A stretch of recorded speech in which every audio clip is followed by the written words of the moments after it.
Good evening. आज के इस लाइव सेशन में आप सब लोगों का स्वागत है।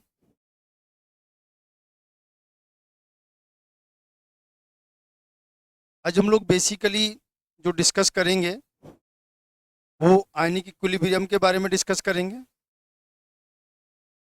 बहुत सारे बच्चों का डिमांड था कि सर एक इलेक्ट्रोकेमिस्ट्री में एक टॉपिक है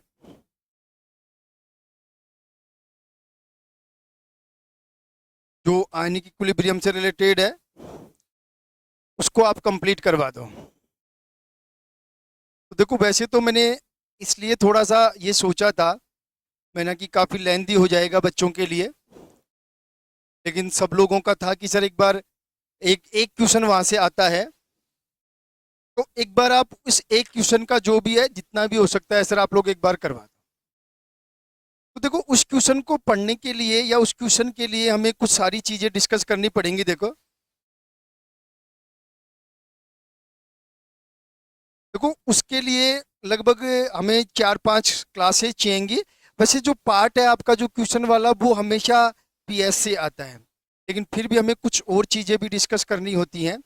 तो मैं आपको एक बार बेसिक जितना भी 3-4 क्लास में हो पाएगा सारा मैं करवा दूंगा आप लोगों को। देखो, हम लोग अब इस चैप्टर को स्टार्ट करें। देखो, जैसा कि नाम से क्लियर है, आयनिक साम्य या आयनिक इक्विलिब्रियम। देखो एक्चुअल में होता क्या है मैं बता दूं आप लोगों को कि आपका सपोज कोई भी एक रिएक्शन है, जैसे हम लोग कह दें यहाँ पे, जस्ट 1 मिनट, अगर हम लोग यहाँ पे बात कर रहे हैं सपोज, देखो सपोज जैसे आपका बोल दिया जाए कि ए से हमारा बी बन रहा है, ए से हमारा क्या बन रहा है, बी बन रहा है, और यहाँ पे मैं एक सिंबल लगा देता हूँ इक्विलिब्रियम का। अब दो कंडीशंस में देखो क्या है, ये बेसिकली ये जो इक्विलिब्रियम है जिसे मैं बोल रहा हूँ इक्विलिब्रियम, देखो इक्विलिब्रियम का मतलब क्या है, पहले तो आप लोग ये देखो कि हमारा एक तरफ रिएक्टेंट है और एक तरफ प्रोडक्ट है, इनके बीच में एक साम्य बना हुआ है, इक्विलिब्रियम की कंडीशन बनी हुई है। मीन्स हम लोग ये कह सकते हैं यहाँ पे कि जो रिएक्टेंट है उससे जो प्रोडक्ट बनने की दर है और जो प्रोडक्ट है उससे जो रिएक्टेंट बनने की दर है वो सेम है। एक टाइम आपको लगता है कि ना तो ए से बी बन रहा है और ना बी से ए बन रहा है, बट ऐसा नहीं होता है। ए से बी भी बन रहा होता है और बी से ए भी बन रहा होता है। बस डिफरेंस ये है कि जो ए से बी बनने की जो रेट है और बी से जो ए बनने की रेट है वो सेम हो जाती है। तो एक बार लगता है कि जो रिएक्शन है वो रुक गई है, बट ऐसा नहीं होता है, ध्यान रख लेना। तो इक्विलिब्रियम क्या है, बात समझ में आ गई। वो एक तरह से रिएक्टेंट और प्रोडक्ट का जो बनने की दर है वो एक मतलब सेम रेट पे रहते हैं वो। अब देखो, ये जो इक्विलिब्रियम है वो बेसिकली दो तरह का हो सकता है।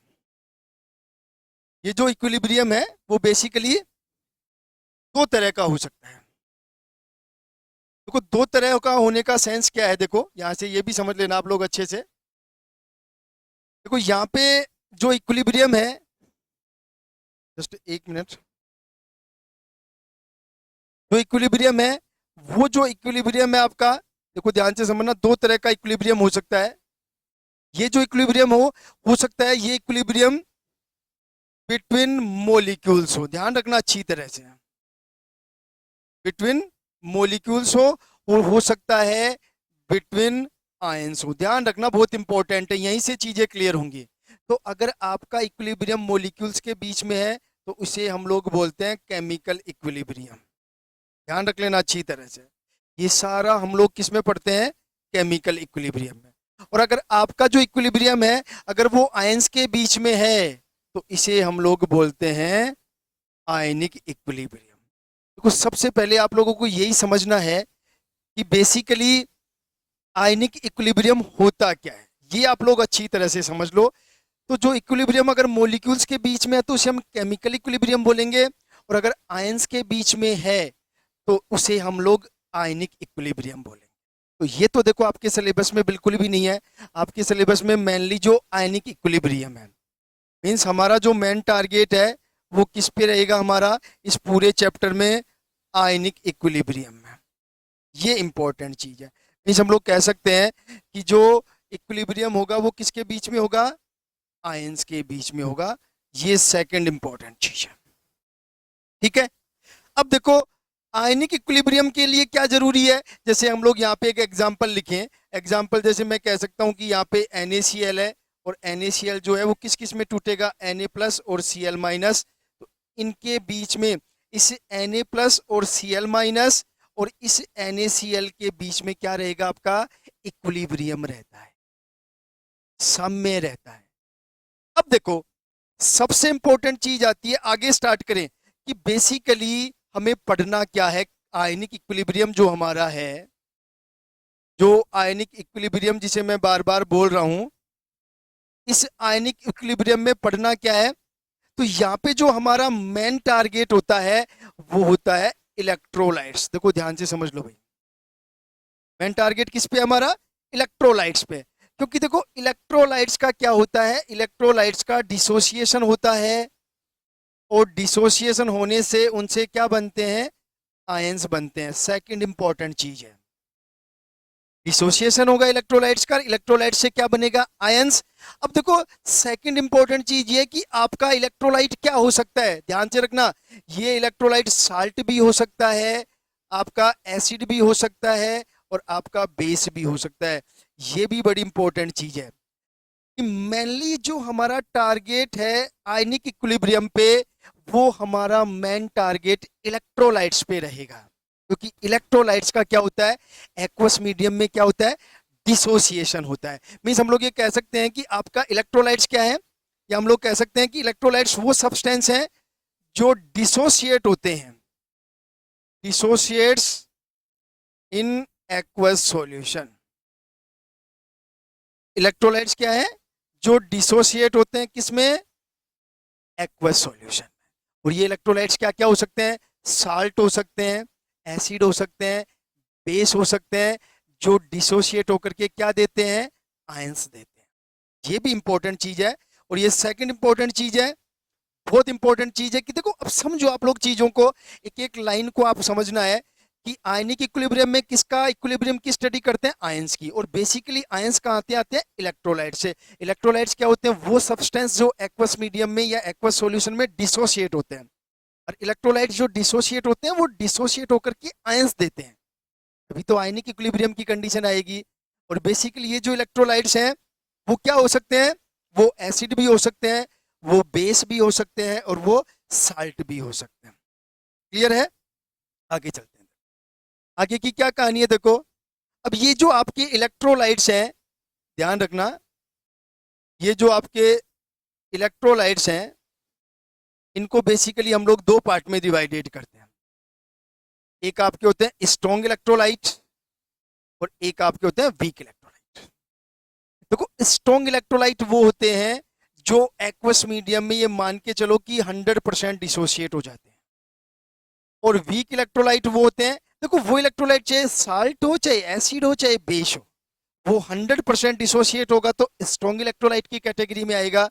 और अगर मतलब एक दूसरी परिभाषा या डेफिनेशन और होती है कि ये जो स्ट्रॉन्ग इलेक्ट्रोलाइट होते हैं वो अपनी आइडेंटिटी को पूरी तरह से खत्म कर देते हैं। क्योंकि अगर कोई भी, जैसे ये NaCl है, ये सॉलिड फॉर्म में मान लो, जैसे ही एक्वस सॉल्यूशन में लेंगे ये आइडेंटिटी को खत्म करके Na+ और Cl- बना देगा।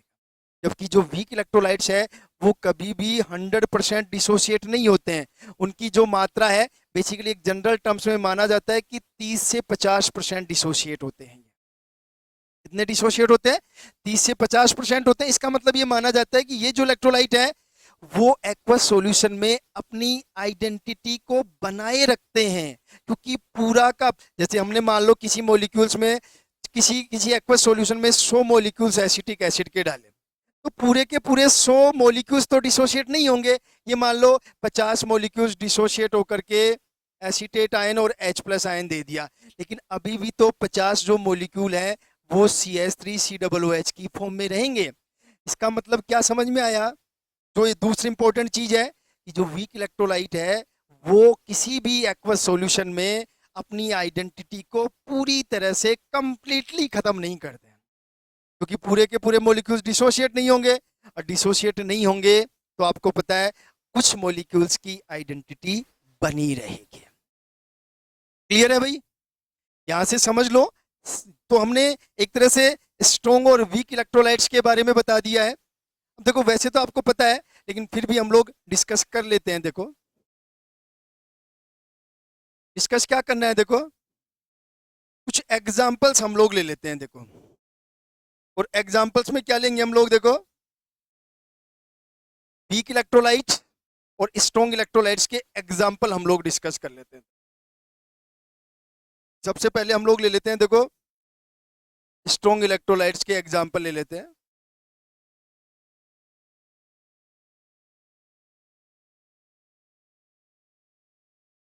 देखो स्ट्रॉन्ग इलेक्ट्रोलाइट में आपको क्या करना है, देखो मैंने कहा था इलेक्ट्रोलाइट्स तीन तरह के हो सकते हैं, एसिड भी हो सकता है, बेस भी हो सकता है और साल्ट भी हो सकता है।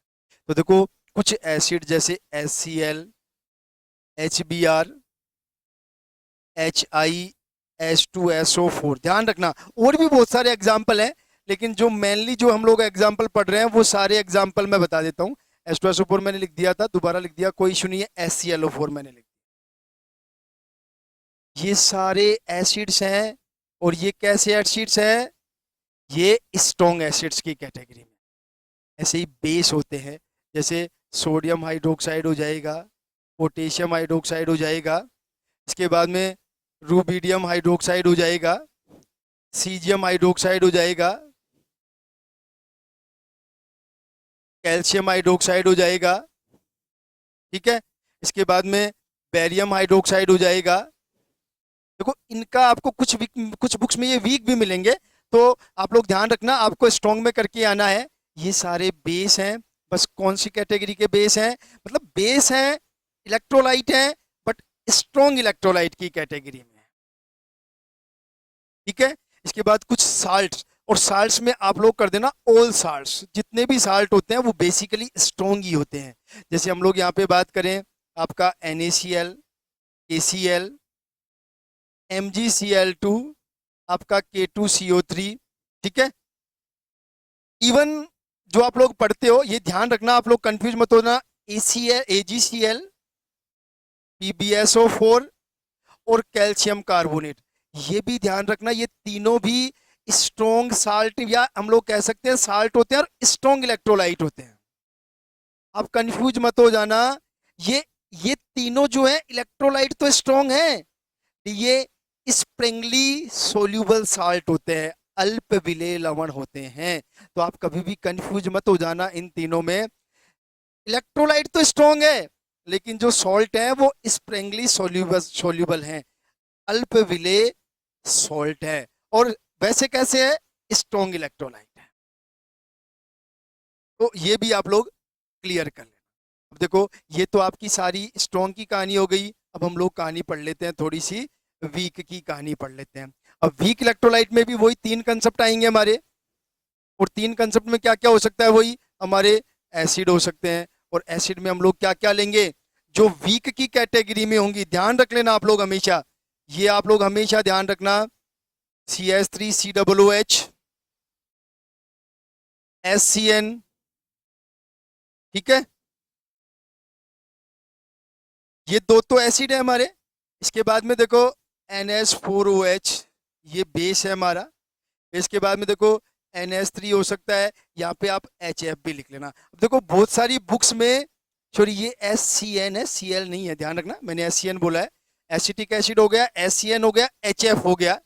इसके अलावा देखो H2CO3, ये भी कार्बोनिक एसिड है, वीक एसिड की कैटेगरी में जाएगा, ठीक है।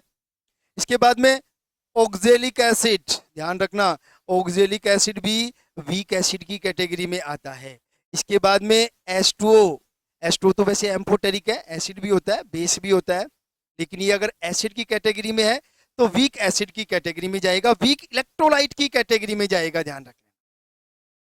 इसके अलावा हम लोग यहाँ पे और क्या लिख सकते हैं, यहाँ पे अगर एसिड की कैटेगरी में लिखे तो HNO2 लिख सकते हैं, मेटाफॉस्फोरिक एसिड हमारा होता है। इसके अलावा हाइड्रोबोरिक एसिड, ध्यान रखना, हाइड्रोबोरिक एसिड वीक एसिड में आता है, और वीक एसिड होगा तो वीक इलेक्ट्रोलाइट होगा, ठीक है। यहाँ पे हम लोग लिख सकते हैं C2H5, होल ट्राइस एन, ये भी वीक बेस में आएगा। वीक बेस हो तो वीक इलेक्ट्रोलाइट होगा, ये भी वीक इलेक्ट्रोलाइट, ये भी वीक इलेक्ट्रोलाइट, ये भी एक तरह से वीक इलेक्ट्रोलाइट है। इसके अलावा जो है आपका इसमें एक और लिख लेना H3PO4, ये भी जो है आपका वीक इलेक्ट्रोलाइट की कैटेगरी में जाएगा। ये ध्यान रख लेना सारा का सारा, मैंने राउंड कर दिया है, ये सारे एसिड हैं, बट ये सारे एसिड जो है हमारे वो वीक इलेक्ट्रोलाइट की कैटेगरी में जाएंगे, ये ध्यान रख लेना अच्छी तरह से। इसके अलावा कुछ सॉल्ट, सॉल्ट में देखो जैसे आप लोग ध्यान रखना, एक तो HgCl2, HgCl2 है वो बेसिकली वीक इलेक्ट्रोलाइट की कैटेगरी में जाएगा। ये एग्जाम्पल मैंने जितनी कोशिश हो सकती थी, मेरी पूरी कोशिश है कि सारे के सारे एग्जाम्पल्स मैंने यहाँ पे रखने की कोशिश की है। देखो आप इनको दो चीजों में से हम लोग वो कर लेना, क्लासीफाई। स्ट्रॉन्ग इलेक्ट्रोलाइट में स्ट्रॉन्ग एसिड स्ट्रॉन्ग बेस आएंगे और सारे साल्ट आ जाएंगे, जबकि वीक इलेक्ट्रोलाइट्स में वीक एसिड आएंगे, वीक बेस आएंगे और मुश्किल से कोई एक आधा सोल्ट जो मैंने लिख दिया जैसे HgCl2। बाकी मैंने आपको पहले ही बता दिया है कि मैक्सिमम जो सॉल्ट है वो आपके जो सॉल्ट होंगे वो स्ट्रॉन्ग इलेक्ट्रोलाइट की कैटेगरी में जाएंगे। ठीक है, अब देखो आगे हम लोग चले इससे पहले, तो देखो हमारे पास एक बहुत बड़ा कंसेप्ट आ गया है कि कोई भी इलेक्ट्रोलाइट या तो 100% डिसोशिएट होगा या फिर 30 से 50% डिसोशिएट होगा, ये जनरल क्राइटेरिया है।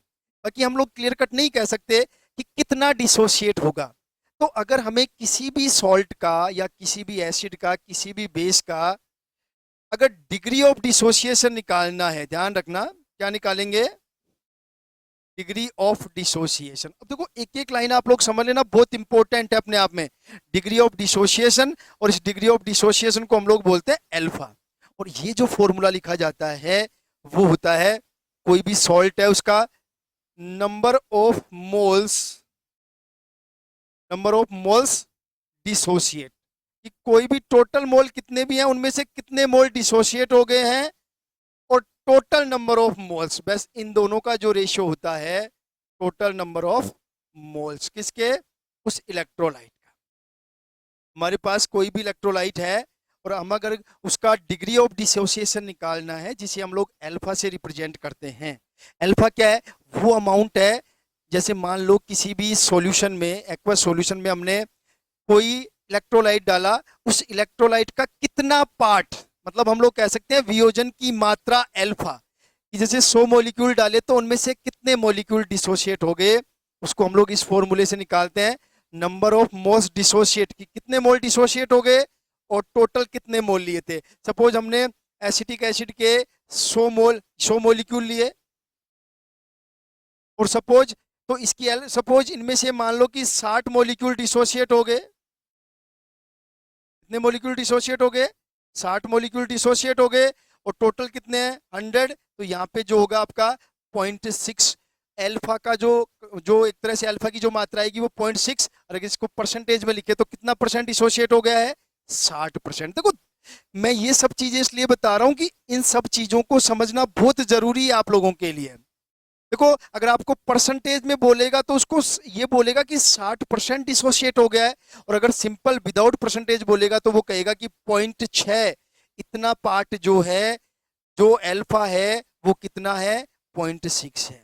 अगर 100 मॉलिक्यूल्स में से 60 मॉलिक्यूल्स डिसोशिएट हो जाते हैं। एक चीज आपको अब समझ में आ गई होगी अच्छी तरह से, बात समझ में आ गई होगी कि कैसे हम लोग कितने मोल्स, मतलब हम लोग ये कह सकते हैं कि कैसे हम लोग डिग्री ऑफ डिसोसिएशन कैलकुलेट करते हैं। ठीक है भाई, अब देखो आगे चलते हैं। देखो अब इसी चैप्टर में एक हम लोग लॉ पढ़ते हैं जो बहुत इंपॉर्टेंट लॉ है, जिसे बोलते हैं हम लोग ओस्टवाल्ड लॉ। ओस्टवाल्ड लॉ ध्यान रखना, कौन सा लॉ है वो, Ostwald law. Ostwald law of dissociation भी बोलते हैं, और सिंपल ओस्टवाल्ड डाइल्यूशन लॉ भी बोलते हैं, इसको ध्यान रखना। ओस्टवाल्ड लॉ भी बोलते हैं, ओस्टवाल्ड डिसोसिएशन लॉ भी बोलते हैं, और ओस्टवाल्ड डाइल्यूशन लॉ भी बोलते हैं, ध्यान रखना। हाँ ठीक है, देखो इस रूल की सबसे इंपॉर्टेंट बात कि ये जो रूल है वो केवल और केवल डाइल्यूट सॉल्यूशंस पर लागू होता है। Only for dilute solutions. First important चीज है ओनली फॉर डाइल्यूट सॉल्यूशंस। ठीक है, इस जो ओस्टवाल्ड लॉ है वो केवल डाइल्यूट सॉल्यूशन पर यूज होगा। और इसका यूज क्या है, सबसे इंपॉर्टेंट जो इसका यूज है वो यूज ये है कि इस रूल की हेल्प से हम लोग जो है वो अल्फा कैलकुलेट कर सकते हैं। यूज क्या है इसका, कैलकुलेशन ऑफ अल्फा, ये ध्यान रखना, कैलकुलेशन ऑफ अल्फा। और अल्फा क्या है आपको पता है, degree of dissociation, degree of dissociation. ये देखो एक एक लाइन इंपॉर्टेंट है मैं जो बोल रहा हूं आप लोगों के लिए। क्या समझ में आया कि ओस्टवाल्ड डाइल्यूशन लॉ केवल डाइल्यूट सॉल्यूशंस पर लागू होता है, मींस जिनकी कंसंट्रेशन बहुत कम हो, जिसमें सोल्यूट का अमाउंट बहुत कम हो। ठीक है, और इसका यूज क्या है कि इस यूज या इस रूल की हेल्प से या इस लॉ की हेल्प से हम लोग डिग्री ऑफ डिसोसिएशन की हो, जो भी हमारा इलेक्ट्रोलाइट है उसकी कितनी मात्रा वियोजित हुई है, कितना अमाउंट डिसोसिएट हुआ है, जिसे हम लोग अल्फा से रिप्रेजेंट करते हैं, उसको कैलकुलेट कर सकते हैं। ध्यान रखना अच्छी तरह से। अब देखो कैलकुलेट कैसे करेंगे, वो दूसरी इंपॉर्टेंट चीज है। अब देखो, अगर देखो, अब देखो डिफरेंस करने का टाइम है आप लोगों के पास। मैंने क्या बताया आप लोगों को, मैंने कहा स्ट्रॉन्ग इलेक्ट्रोलाइट और मैंने कहा वीक इलेक्ट्रोलाइट। तो देखो स्ट्रॉन्ग इलेक्ट्रोलाइट का मतलब है कि वो 100% डिसोशिएट हो जाएगा। तो स्ट्रॉन्ग इलेक्ट्रोलाइट के लिए जनरली जो अल्फा होगा वो 100% होगा, या फिर हम लोग कह सकते हैं कि अल्फा बराबर 1 होगा।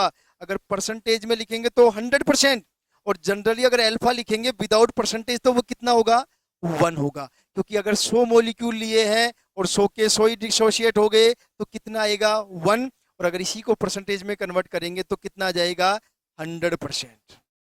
तो बहुत क्लियर कट कंसेप्ट पता होना चाहिए कि स्ट्रॉन्ग इलेक्ट्रोलाइट चाहे वो एसिड हो, चाहे बेस हो, चाहे वो सॉल्ट हो, उसका वियोजन की जो मात्रा है अल्फा जो है उसको बेसिकली 100% कंसीडर किया जाता है। तो हमें अल्फा किसके लिए कैलकुलेट करना, फिर वीक इलेक्ट्रोलाइट्स के लिए। अब देखो इसको कैसे कैलकुलेट करते हैं। सपोज आपके पास कोई इलेक्ट्रोलाइट है ए बी और इसका हो गया है डिसोसिएशन और ये कन्वर्ट हो गया है ए प्लस बी। ठीक है, अब देखो स्टार्टिंग में माना इसकी कंसंट्रेशन सी थी और ये 0 और ये 0 स्टार्टिंग में, जब इसका डिसोसिएशन नहीं हुआ एट टाइम टी, टी बराबर 0 समय पर। ठीक है, सेकंड टी बराबर टी समय पर, सपोज टी बराबर टी समय पर ये भी अल्फा बन गया और ये भी अल्फा बन गया, तो इसकी कंसंट्रेशन कम हो गई, 1 माइनस अल्फा हो गई। अब ये बना कितना है, सी अल्फा और सी अल्फा। ये भी इंपॉर्टेंट चीज है। कैसे आया, स्टार्टिंग में कंसंट्रेशन सी थी, सपोज 1 माइनस अल्फा, मान लो सी थी, उनमें से इतनी कंसंट्रेशन 1 माइनस अल्फा डिसोशिएट हो गई, तो ये कितना बन गया, सी अल्फा बन गया, ये भी सी अल्फा बन गया और यहाँ पे सी आ गया। बिल्कुल सही है। अब अगर हम लोग इसका डिसोशिएट, यहाँ पे अल्फा आपको पता ही है, अल्फा क्या है, डिग्री ऑफ डिसोसिएशन है। एक एक लाइन आप लोग समझते चलना, देखो कहीं भी दिक्कत हो तो आप लोग मेरे से पूछ लेना। डिग्री ऑफ डिसोसिएशन है, स्टार्टिंग में ए बी की कंसंट्रेशन सी थी, ए प्लस की 0, बी माइनस की 0, उसके बाद कितना अमाउंट, अल्फा अमाउंट डिसोसिएट हो गया, तो कितना बचा, 1 माइनस अल्फा, 1 माइनस अल्फा। अगर एक कई बार बुक्स में आपको अलग से भी मिलेगा, ये स्टेप और मिलेगा, ये 1 बाई अल्फा मिलेगा, मतलब ये आपको स्टार्ट में 1 मिलेगा, ये 1 माइनस अल्फा मिलेगा, ये 0 मिलेगा, ये 0 मिलेगा। लेकिन जब ये जो 1 माइनस अल्फा होगा उस कंडीशन में ये अल्फा मिलेगा और ये भी अल्फा मिलेगा। जब कंसंट्रेशन के टर्म्स में लिखेंगे तो C 1 minus alpha, C alpha, C alpha. अब आपको पता है कि अगर हमें डिसोसिएशन कांस्टेंट निकालना हो तो प्रोडक्ट की कंसंट्रेशन अपॉन रिएक्टेंट की कंसंट्रेशन। देखो इस चैप्टर की सबसे बड़ी खासियत है, इस चैप्टर को समझना बहुत जरूरी है। ठीक है, अब हम लोग इनकी जगह कंसंट्रेशन की वैल्यू रखते हैं, तो एक की कंसंट्रेशन सी अल्फा, इसकी concentration C alpha, sorry plus नहीं आएगा, जस्ट 1 मिनट। ठीक है, और नीचे क्या लिख दूंगा मैं, C1 माइनस अल्फा। ध्यान रख लेना अच्छी तरह से। अब ऊपर क्या लिख सकता हूं, देखो अब आप लोग समझ गए होंगे, यहाँ पे गुणा लगा देना, मैं यहाँ पे आ जाता हूँ वापस, आपका हो गया है सी स्क्वायर एल्फा स्क्वायर अपॉन सी वन माइनस एल्फा, और ये किसके बराबर है, डिसोसिएशन कांस्टेंट।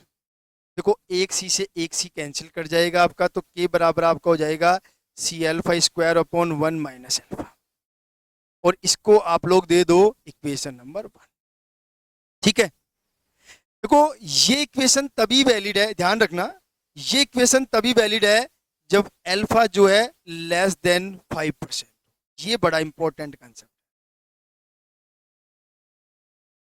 जब अल्फा लेस देन 5% हो, मतलब किसी भी इलेक्ट्रोलाइट का 5% से कम अमाउंट डिसोसिएट हो, तब ये इक्वेशन नंबर 1 जो है वो एप्लीकेबल है। ठीक है, अब इसके बाद क्या होता है, ये ध्यान रखना, कई बार ये क्वेश्चन पूछा जाता है कि ये इक्वेशन कब वैलिड है, जब अल्फा लेस देन 5% हो। ठीक है, अब अगर हम लोग बात किसकी कर रहे हैं, इफ वीक इलेक्ट्रोलाइट्स, देखो एक एक लाइन आप लोग समझ जाना अच्छी तरह से। वीक इलेक्ट्रोलाइट्स में क्या होगा, जो आपका अल्फा है वो वेरी सॉरी अल्फा बहुत कम होता है, जस्ट 1 मिनट, आपका अल्फा जो है just 1 मिनट, वो वेरी वेरी लेस देन 1 हो जाएगा। अल्फा 1 से बहुत कम होता है, तो आपको क्या लिखा जाएगा, ये वेरी वेरी लेस देन 1, और इस कंडीशन में 1 माइनस अल्फा बराबर हम लोग लिख देंगे 1। देखो चेक करते जाना आप लोग, तो आपका जो इक्वेशन 1 है वो आपका बन जाएगा के बराबर सी अल्फा स्क्वायर। देखो मैंने आपको स्टार्टिंग में ही बताया था कि ओस्टवाल्ड रूल का यूज क्या है, हमें अल्फा कैलकुलेट करना है, और यहां से देखो अब आपको समझ में आ गया होगा कि आपका जो अल्फा होगा वो आपका हो जाएगा अंडर द रूट के अपॉन सी। चेक कर लो भाई आप लोग अच्छी तरह से, और इसे हम लोग दे देंगे इक्वेशन नंबर 2, इसे दे देंगे इक्वेशन नंबर 3। ठीक है, इसका मतलब क्या समझ में आया कि आपका जो अल्फा है, आपका जो अल्फा है, जो वियोजन की मात्रा है वो इनवर्सली प्रोपोर्शनल टू सी होता है। मींस हम लोग कह सकते हैं कि कंसंट्रेशन जितनी ज्यादा होगी वियोजन की मात्रा उतनी ही कम होगी। ध्यान रखना अच्छी तरह से, आप लोग ये मत समझ लेना कि हमने ज्यादा अमाउंट ले लिया तो वियोजन ज्यादा होगा, नहीं, ये ध्यान रखना, कंसंट्रेशन जितनी ज्यादा होगी, जो डिसोसिएशन है, जो डिग्री ऑफ डिसोसिएशन है उतना ही कम होगा। अब आगे और चलो, देखो बहुत इंपॉर्टेंट चीजें हैं, देखो अच्छी तरह से समझना इन सारी चीजों को। सॉरी, ये अल्फा जो है inversely proportional to under the root C, C नहीं आएगा, अंडर, यहां से देख लो, ये जो अल्फा है वो अंडर द रूट सी के इनवर्सली प्रोपोर्शनल है। मींस हम लोग कह सकते हैं कि कंसंट्रेशन जितनी ज्यादा होगी अल्फा उतना ही कम होगा। अब आपको सबको पता है कि जनरली हम लोग क्या पढ़ते हैं, जो हमारा कंसंट्रेशन है वो होता है 1 अपॉन वी बराबर सी, ये कंसंट्रेशन का फॉर्मूला होता है, क्योंकि कंसंट्रेशन क्या होता है, मोल पर लीटर, तो 1 मोल वी वॉल्यूम में घुला हुआ है, तो यहां से हम लोग इस सी की जगह क्या लिखेंगे, वी लिख सकते हैं। इस सी की जगह क्या लिखेंगे हम लोग, वी लिखेंगे। ध्यान से समझ लेना, ये जो सी है इसकी जगह क्या होगा, 1 अपॉन वी होगा, और 1 अपॉन वी होगा तो देखो आपका अल्फा क्या हो जाएगा, इक्वेशन 3 एंड 4 से इसको इक्वेशन नंबर 4 दे देना, और 3 और 4 से मैं सीधा लिख रहा हूं, आप लोग देख लेना, आपका हो जाएगा के वी। ये अच्छी तरह से ध्यान, और इसको हम लोग जो भी आप देना चाहो इक्वेशन नंबर 5 हम लोग इसको दे देंगे, क्योंकि हुआ क्या आपको पता चली गया होगा, इस सी की जगह, इस सी की जगह हम लोग रखेंगे 1 अपॉन वी। तो इस, देखो मैं बता दूं आप लोगों को, अगर अंडर दी रूट क्या है के, और इसकी जगह रखेंगे 1 अपॉन वी, ये वी ऊपर आ जाएगा, तो आपका अल्फा बराबर हो जाएगा अंडर दी रूट के वी। चेक कर लो देखो आप लोग अच्छी तरह से, तो यहां से देखो, अब देखो यहां से एक नया रूल निकल के आ गया कि alpha is directly proportional to under the root V. V मतलब वॉल्यूम, मतलब आयतन, मतलब वॉल्यूम जितना ज्यादा होगा, मतलब वॉल्यूम ज्यादा कब होगा, जब उसका डाइल्यूशन होगा, तो वॉल्यूम जितना ज्यादा होगा अल्फा की मात्रा उतनी ही ज्यादा होगी। इसीलिए तो कहते हैं कि जो वीक इलेक्ट्रोलाइट होते हैं उसके लिए डाइल्यूशन करने पर, मींस आयतन बढ़ाने पर उसका वियोजन बढ़ जाता है, उसका डिसोसिएशन बढ़ जाता है। ये दो चीजें बहुत इंपॉर्टेंट निकल के आ गई हैं आप लोगों के लिए। यहाँ पे कौन कौन सी इंपॉर्टेंट चीजें निकल के आ गई हैं, कि जो आपकी वियोजन की मात्रा है वो directly proportional, inversely proportional to concentration, और directly proportional to under the root V. कि मीन्स अगर हम लोग वॉल्यूम बढ़ाएंगे तो वियोजन बढ़ेगा, और अगर हम लोग कंसंट्रेशन बढ़ाएंगे मीन्स वॉल्यूम को कम करेंगे तो आपका अल्फा बढ़ेगा। ये बड़ा इंपॉर्टेंट है, और ये अल्फा ही तो हमें कैलकुलेट करना था। ये आप लोग ध्यान रख लेना अच्छी तरह। ठीक है, अब यहां से एक चीज और समझ में आती है, देखो मैं क्यों बता रहा हूं, यही चीजें काम में आएंगी। अगर ये आपका ए प्लस है तो ए प्लस की कंसंट्रेशन कितनी होती है, सी अल्फा। बी माइनस की कंसंट्रेशन भी कितनी होगी, सी अल्फा। और ये सारी जो कहानी है वो किसके लिए है, वीक इलेक्ट्रोलाइट्स के लिए होती है। जैसे अगर आपके पास सपोज कोई एसिड है CH3COOH, इसका डिसोसिएशन होकर के क्या बनेगा, CH3COO माइनस और H प्लस, ये तो एसिड है। तो अगर आपसे कोई ये कहे कि इस H प्लस आयन की कंसंट्रेशन कितनी होगी तो कितनी करोगे, सी अल्फा। इसकी कितनी होगी, सी अल्फा। इसकी कितनी है, C1 माइनस अल्फा। इसकी इनिशियल कंसंट्रेशन कितनी है, C, क्योंकि जितना अमाउंट डिसोसिएट होगा उतना ही तो CH3COO माइनस बनेगा। जितना अमाउंट डिसोसिएट होगा CH3COOH का उतने ही तो H प्लस आयन बनेंगे। तो आप ध्यान रखना, वीक इलेक्ट्रोलाइट्स मीन्स चाहे वो वीक एसिड हो, चाहे वीक बेस हो, चाहे वीक साल्ट हो, अगर हमें आयंस की कंसंट्रेशन निकालनी है अलग अलग तो वो हमेशा किसके इक्वल होगी, सी अल्फा के इक्वल होगी। मीन्स जब तक हमें अल्फा का मान पता नहीं होगा तब तक हम लोग H प्लस आयन या OH माइनस की कंसंट्रेशन का पता नहीं लगा सकते। ध्यान रख लेना। ये मैं इसलिए बता रहा हूं कि जब हम लोग पीएच निकालेंगे, जब हम लोग पीएच निकालेंगे या पीओएच निकालेंगे वीक इलेक्ट्रोलाइट्स के लिए या वीक एसिड और वीक बेस के लिए, तब वो आपको कंसंट्रेशन नहीं देगा। उस समय वो आपको जो इलेक्ट्रोलाइट है उसकी कंसंट्रेशन देगा और डिग्री ऑफ डिसोसिएशन देगा। उस कंडीशन में आपको H प्लस की कंसंट्रेशन निकालनी पड़ेगी और H प्लस की कंसंट्रेशन से हम लोग कैलकुलेट करेंगे पीएच। तो ध्यान रखना, ओस्टवाल्ड डाइल्यूशन यूज हमने कर लिया है, यूज उसका यूज क्या है, हमें अल्फा निकालना है और अल्फा निकालने के लिए हमारे पास दो फॉर्मूले हैं, एक ये फॉर्मूला है, एक ये फॉर्मूला है। कुछ भी देख के पूछ सकता है। ए प्लस की कंसंट्रेशन हमें पता है सी अल्फा, बी माइनस की कंसंट्रेशन हमें पता है सी अल्फा, ध्यान रख लेना। और जो ए बी था उसकी कंसंट्रेशन हमें पता है किसी समय टी पर C1 माइनस अल्फा। ये पांचों फॉर्मूले आपको पता होना चाहिए क्योंकि यही काम आएंगे जब हम लोग H प्लस आयन की कंसंट्रेशन या फिर OH माइनस आयन की कंसंट्रेशन कैलकुलेट करें। दूसरा, ये रूल आप लोग ये जो है रिलेशन ध्यान रखना, alpha inversely proportional to under the root C, means concentration जितनी ज्यादा होगी वियोजन की मात्रा उतनी ही कम होगी, और वॉल्यूम जितना ज्यादा होगा डिसोसिएशन उतना ही ज्यादा होगा। तो देखो यहां तक एक सिंपल चीजें हमने डिस्कस कर ली हैं। और कौन सी चीजें डिस्कस कर ली हैं सिंपल, हमने हमने इलेक्ट्रोलाइट्स के बारे में पढ़ लिया है, ओस्टवाल्ड का डाइल्यूशन लॉ पढ़ लिया।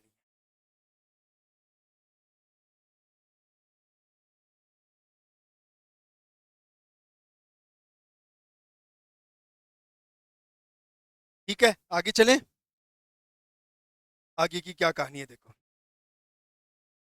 अब देखो ये तो सिंपल चीज है, बेसिक मैंने बताया है। अब देखो इस बेसिक को धीरे धीरे आगे पढ़ाएंगे। देखो अभी मैंने बताया आपको कि जो आपके इलेक्ट्रोलाइट है वो क्या हो सकता है, एसिड हो सकता है, बेस हो सकता है और सॉल्ट हो सकता है। देखो सॉल्ट सबको पता है, सॉल्ट जो है वो एसिड और बेस की रिएक्शन से बनते हैं।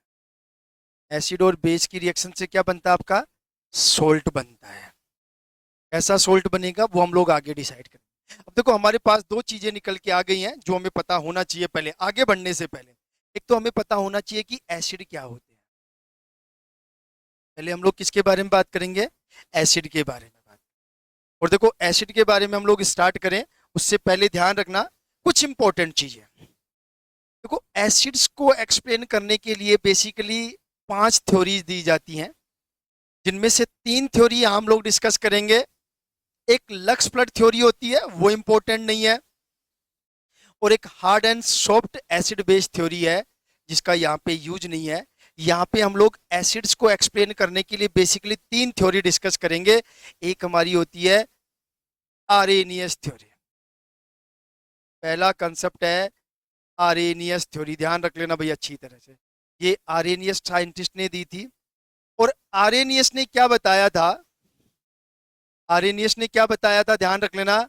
आरेनियस ने ये कहा था कि वो सारी स्पेसीज जो H प्लस देती हैं, बट किसमें, use H plus in water, are known as acid. ये ध्यान रखना, ये अपने आप में बहुत इंपॉर्टेंट है। ये मत बोल देना कभी भी कि जो H प्लस देती हैं, नहीं, जो H प्लस देती हैं in water that's called acid. और इसी ने बताया कि जो स्पेसीज O माइनस देती हैं किसमें, वही in water, are known as base.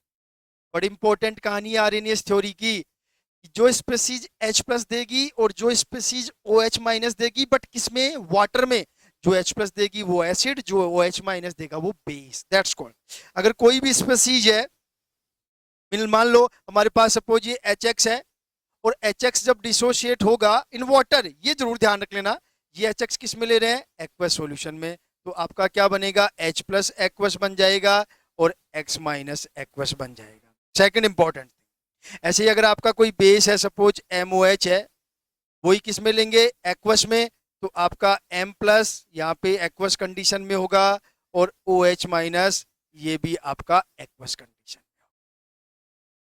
अब देखो एक बहुत इंपॉर्टेंट चीज निकल के आती है कि आपको सबको पता है कि OH माइनस तो एग्जिस्ट करता है, लेकिन ध्यान रखना कभी भी जो है वो H प्लस वो बेयर स्पेसीज होती है। बेयर स्पेसीज का मतलब, या बेयर प्रोटोन बोलते हैं इसको, बेयर प्रोटोन का मतलब होता है नग्न प्रोटोन। नेल्ड जिसे प्रोटोन बोलते हैं, जिसे बेयर प्रोटोन बोलेंगे या नग्न प्रोटोन बोलेंगे, ये बहुत ज्यादा रिएक्टिव होता है। आप ध्यान रखना कभी भी एक्वस सॉल्यूशन में H प्लस से ज्यादा एसिडिक कोई स्पेसीज नहीं हो सकती, ध्यान रख लेना। और OH और H माइनस से ज्यादा बेसिक नहीं हो सकती। ध्यान रखना मैं क्या कह रहा हूं, एक्वस सॉल्यूशन में H प्लस से ज्यादा एसिडिक नहीं हो सकता और H माइनस से ज्यादा बेसिक नहीं हो सकता कोई भी स्पेसीज, बट एक्वस सॉल्यूशन। तो ये बेयर प्रोटोन होता है, इसकी रिएक्टिविटी बहुत ज्यादा होती है, इसलिए ये क्या करता है कि ये एस्ट्रो मोलिक्यूल से रिएक्शन करके ये H3O प्लस बना लेता है।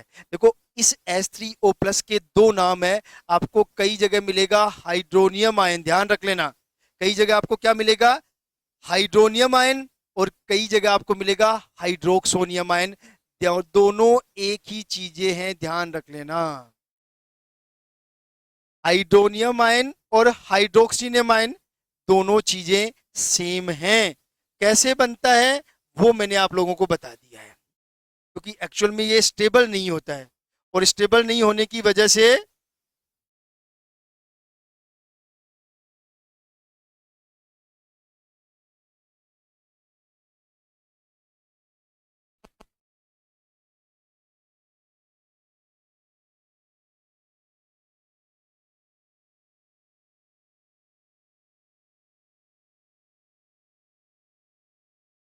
आगे चलते हैं। देखो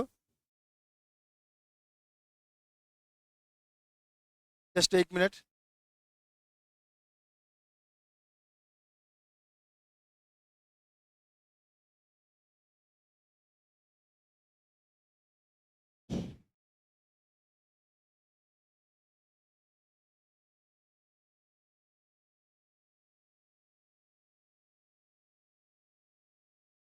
आगे चलते हैं। देखो थोड़ा सा एक कोई फोन ऑन था, देख लिया है। देखो तो कहानी समझ में आ गई कि H प्लस कभी भी एग्जिस्ट नहीं करता है, वो एस्ट्रो से रिएक्शन करके हाइड्रोनियम आयन या फिर हाइड्रोक्सोनियम आयन बना।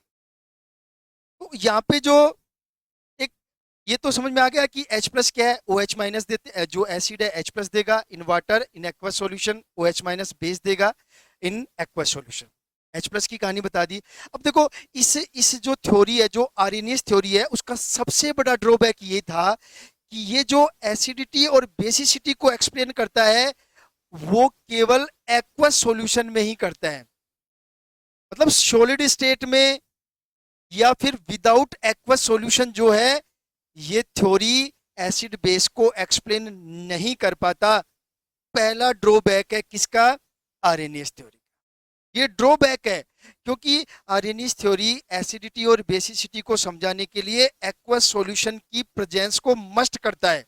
कि विदाउट एक्वस सॉल्यूशन हम लोग नहीं समझा सकते कि कौन सा एसिड है और कौन सा बेस है, ये इसकी लिमिटेशन हो गई। ठीक है, इसके अलावा देखो दूसरा जो ड्रॉबैक था इसका, यहाँ पे हम लोग ड्रॉबैक की बात कर रहे हैं, इसके जो ड्रॉबैक्स हैं, इसकी जो लिमिटेशंस हैं उसकी बात कर रहे हैं हम लोग। तो पहली ड्रॉबैक या लिमिटेशन क्या है कि ये सॉल्यूशन, ये जो थ्योरी है वो केवल एक्वस सॉल्यूशन में ही एसिडिटी और बेसिसिटी को एक्सप्लेन करती है। विदाउट एक्वस सॉल्यूशन ये थ्योरी एक्सप्लेन नहीं कर पाती एसिडिटी और बेसिसिटी को। दूसरी इंपॉर्टेंट चीज कि ये थ्योरी केवल एक्वस सॉल्यूशन में, ये भी बड़ी इंपॉर्टेंट चीज है कि केवल एक्वस सॉल्यूशन में ही एक्सप्लेन करेगी। अगर हम लोग एक्वस सॉल्यूशन की जगह दूसरा सॉल्यूशन ले लें, जैसे हम लोग लिक्विड अमोनिया ले लें या फिर हम लोग लिक्विड SO2 ले लें, ध्यान से समझना मैं क्या कह रहा हूं, या फिर हम लोग अल्कोहल ले लें, ठीक है, ये थ्योरी एसिडिटी और बेसिसिटी को केवल एक्वस सॉल्यूशन में ही एक्सप्लेन करती है। अगर हम लोग दूसरा सॉल्यूशन ले लें जैसे liquid ammonia, liquid sulphur dioxide और अल्कोहल ले लें, तो भी ये थ्योरी जो है एसिडिटी और बेसिसिटी को एक्सप्लेन नहीं करेगी, ध्यान रख लेना। क्लियर है भाई? एक एक चीज आप लोग समझ लो, ड्रॉबैक्स जो मैं बता रहा हूं इस थ्योरी के।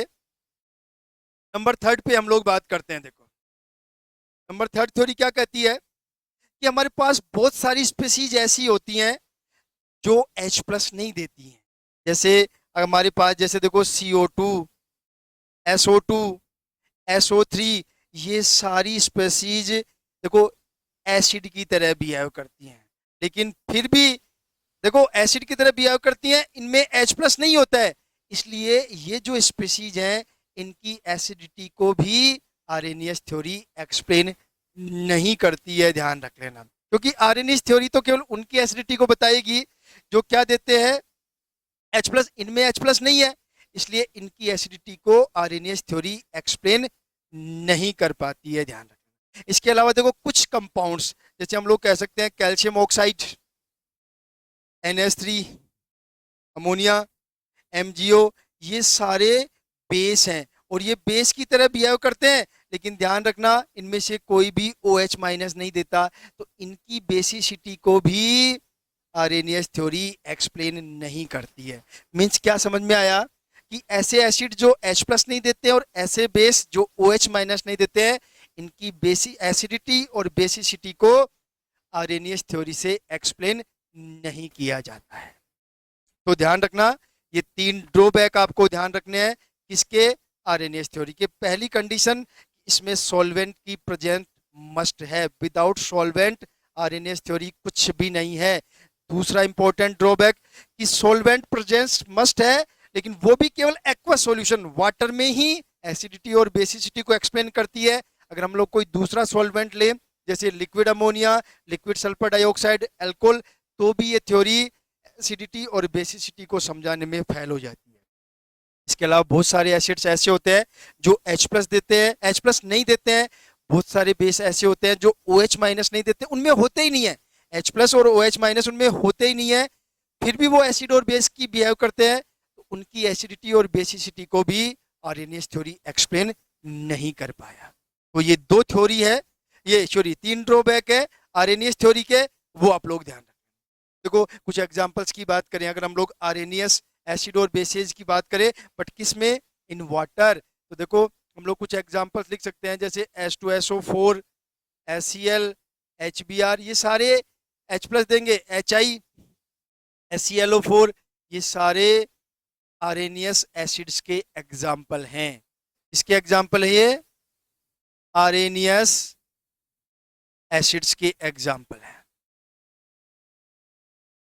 ऐसे ही कुछ बेस, जैसे अगर हम लोग बात करें NaOH, KOH, कैल्शियम हाइड्रोक्साइड, ये सारे आर्हेनियस बेस के एग्जाम्पल हैं, क्योंकि ये सारे के सारे जो हैं OH- देंगे।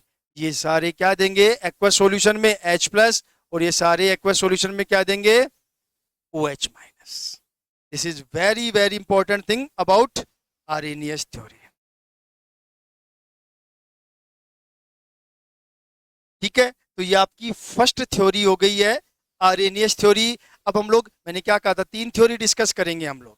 कितनी थ्योरी डिस्कस करेंगे? तीन थ्योरी डिस्कस करेंगे।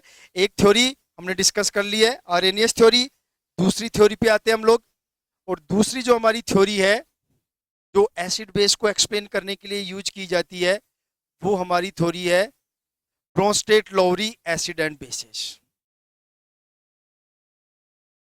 Bronsted Lowry acid base theory. देखो ये थ्योरी क्या कहती है, ध्यान से समझ लो। ये भी आरएनएस की तरह थोड़ा सा डिफरेंस है। ये थ्योरी ये कहती है कि आपका जो एसिड है, देखो पहला तो ये ध्यान रखना इसमें सॉल्वेंट की प्रेजेंस मस्ट नहीं है। तो ये थ्योरी क्या कहती है कि कोई भी स्पेसीज जो H प्लस देगी, जो गिव्स कोई भी any species gives H plus known as acid. और इन्होंने बताया बेस के बारे में कि कोई भी स्पेसीज एक्सेप्ट जो एक्सेप्ट करती है H plus minus are base. ध्यान रख लेना आरएनएस से थोड़ी सी अलग है। कोई भी स्पेसीज, देखो पहली चीज सॉल्वेंट की प्रेजेंस मस्ट नहीं है। दूसरा इंपॉर्टेंट, जो स्पेसीज H प्लस देगी दैट कॉल्ड एसिड, जो OH जो H प्लस लेगी दैट कॉल्ड बेसेज।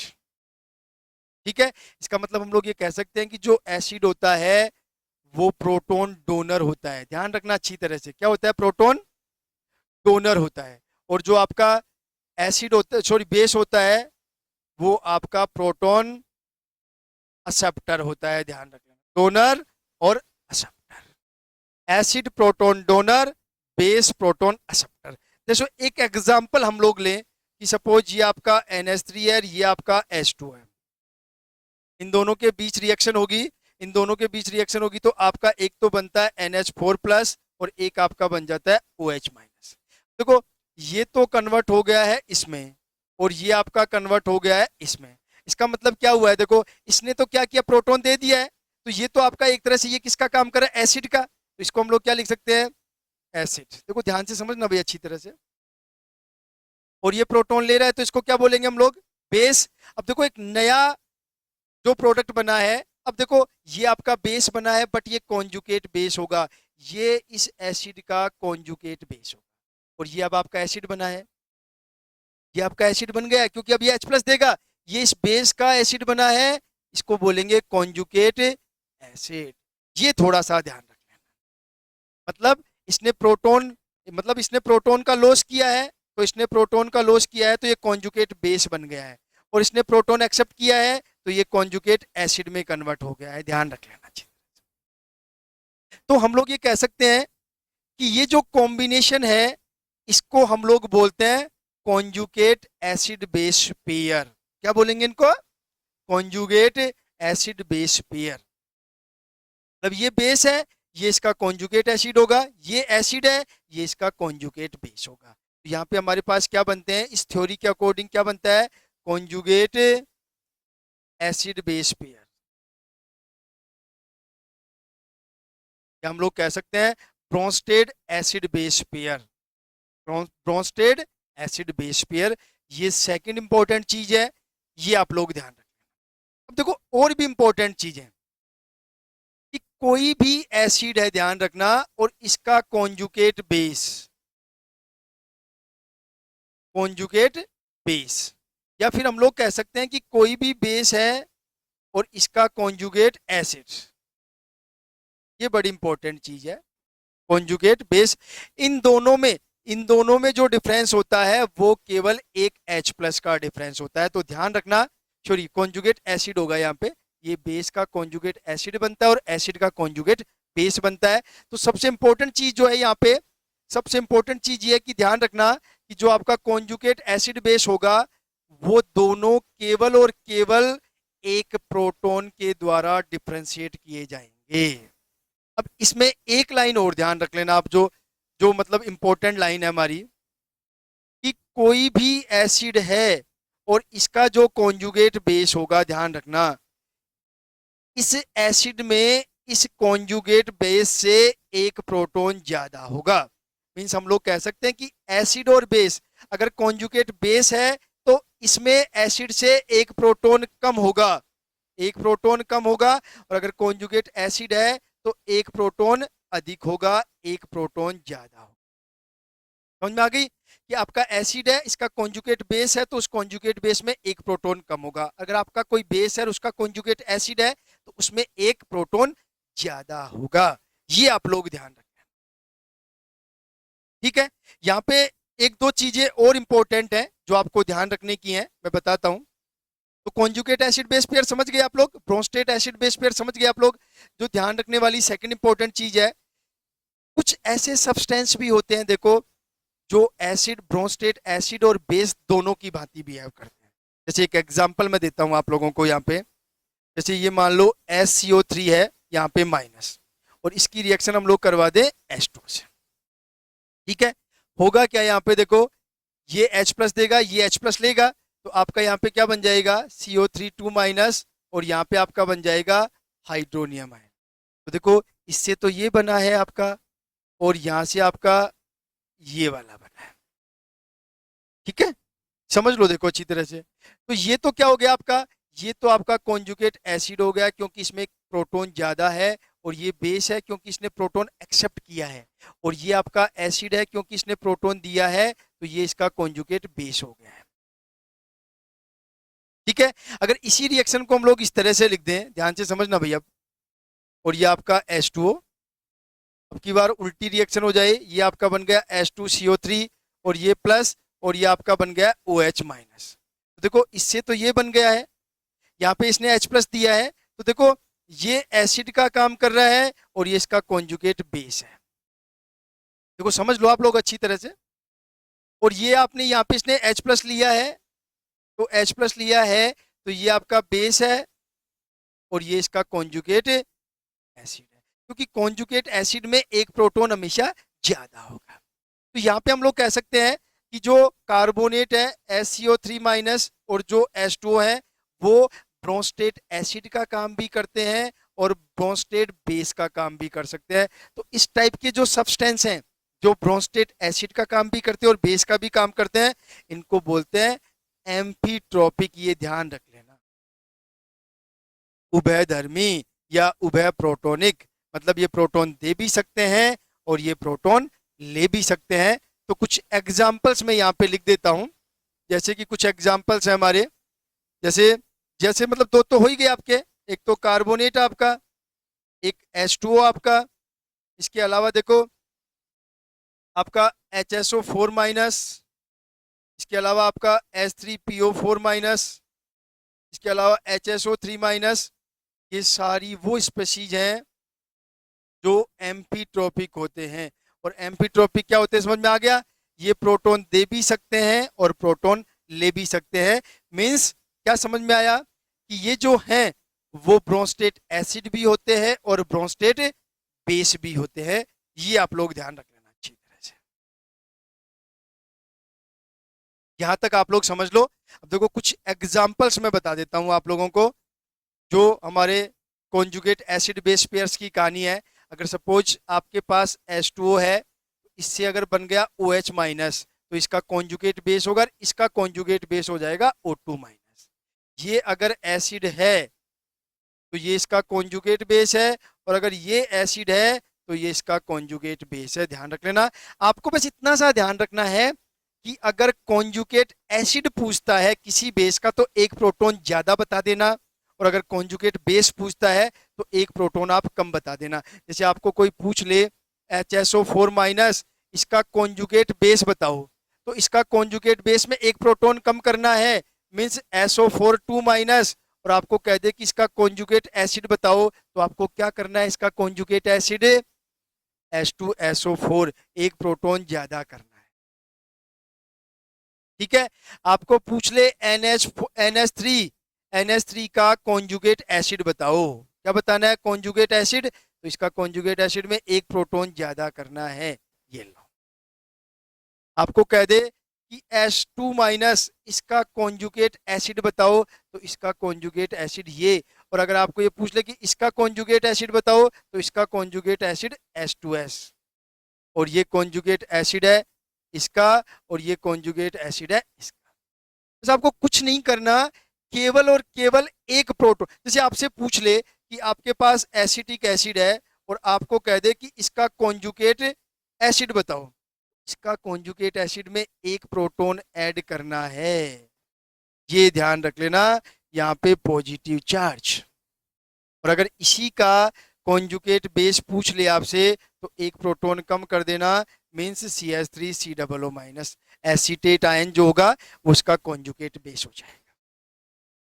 चेक करो, देखो बहुत इंपॉर्टेंट चीजें हैं, एक सिंपल तरीका आप लोगों को पता होना चाहिए, बस कुछ भी नहीं है इसमें ऐसा, बस आप लोग ये ध्यान रखना, जैसे आपको ये पूछ लिया जाए कि हाइड्रोक्सीनियम आयन आपका, अगर आपको ये पूछ लिया जाए कि आपके पास H3O+ है तो इसका कॉन्जुगेट एसिड बताओ, तो इसका कॉन्जुगेट एसिड नहीं बनता है, इसका कॉन्जुगेट बेस बनेगा, और कॉन्जुगेट बेस में एक प्रोटॉन कम कर देंगे तो H2O इसका इसका कॉन्जुगेट बेस होगा H2O।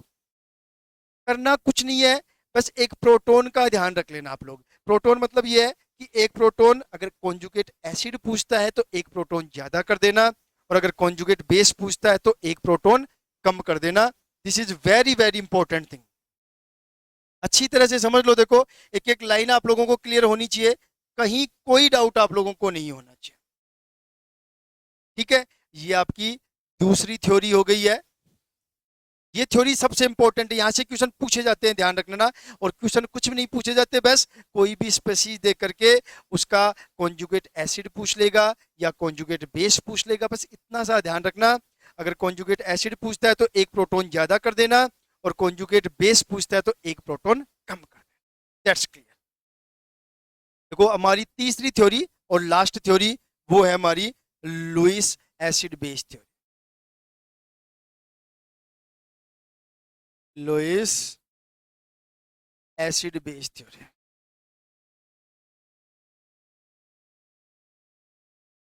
देखो इसमें क्या करना है आपको, लुईस एसिड बेस थ्योरी क्या कहती है। देखो लुईस एसिड बेस थ्योरी क्या कहती है,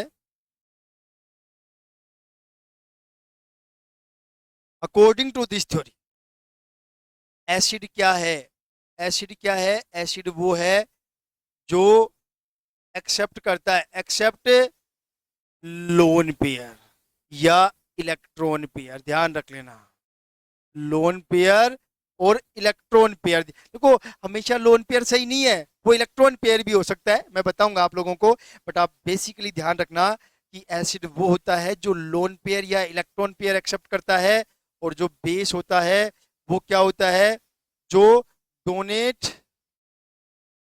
लोन पेयर और electron pair. This is very important thing कि कोई भी स्पेसीज जो या तो लोन पेयर को एक्सेप्ट करे वो लुईस एसिड, या फिर जो लोन पेयर डोनेट करे दैट्स कॉल्ड, जो लोन पेयर डोनेट करे वो लुईस बेस होगा। अब वो लोन पेयर भी हो सकता है, और वो ये कंफर्म नहीं है कि मतलब कि वो केवल लोन पेयर ही हो, वो इलेक्ट्रॉन पेयर भी हो सकता है, ये भी आप लोग ध्यान रखें।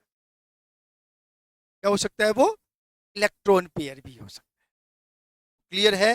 जैसे एक एग्जांपल हम लोग ले लें यहाँ पे, जैसे आपका ये NH3 है और इसकी रिएक्शन हम लोग BF3 से करवाएं, तो आपको सबको पता है ये लोन पेयर डोनेट करेगा, लोन पेयर डोनेट करेगा तो ये जो होगा वो आपका लुईस बेस होगा, और ये आपका लुईस एसिड होगा क्योंकि ये लोन पेयर एक्सेप्ट करता है, और इन दोनों की रिएक्शन से जो है वो एक एडक्ट बनता है इस तरह का,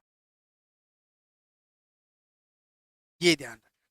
तो जो लोन पेयर डोनेट करेगा वो लुईस बेस होगा, जो लोन पेयर एक्सेप्ट करेगा वो लुईस एसिड होगा, बस इतना सा ध्यान रख लेना। एग्जाम्पल्स हम लोग डिस्कस कर लेते हैं। देखो एग्जाम्पल्स में पहले हम लोग लुईस एसिड लेते हैं, और लुईस एसिड में देखो बहुत टाइप के लुईस एसिड होते हैं, मतलब कौन एक्सेप्ट कर पाएगा लोन पेयर, देखो एक्सेप्ट तभी तो करेगा जब उसके पास लोन पेयर लेने के लिए जगह हो, तो अलग अलग टाइप के होंगे। तो देखो नंबर 1 पे हम लोग डिस्कस करते हैं कंपाउंड्स, मतलब लुईस एसिड वो कंपाउंड्स हैविंग वैकेंट ऑक्टेट, जिनका ऑक्टेट कंप्लीट नहीं होता है, वैकेंट और इनकम्प्लीट, ज्यादा सही वर्ड जो होगा वो इनकम्प्लीट ऑक्टेट होगा। और इसमें जो हमारे एग्जाम्पल आते हैं वो सबको पता है, BF3 हो जाएगा, BBr3 आ जाएगा, AlCl3 आ जाएगा, सही है बिल्कुल, FeCl3 आ जाएगा। ये सारे वो एग्जाम्पल हैं जिनमें सेंट्रल मेटल का ऑक्टेट कंप्लीट नहीं होता है, ध्यान रख लेना भाई अच्छी तरह से। Octet complete in the sense central atom, जो ऑक्टेट कंप्लीट वाली कहानी है वो किसके रेफरेंस में? सेंट्रल एटम के। ये सारे वो एग्जाम्पल हैं लुईस एसिड के जिनमें सेंट्रल एटम का ऑक्टेट कंप्लीट नहीं होता। दूसरे नंबर पे वो एग्जाम्पल्स लेते हैं इन विच, मतलब compounds in which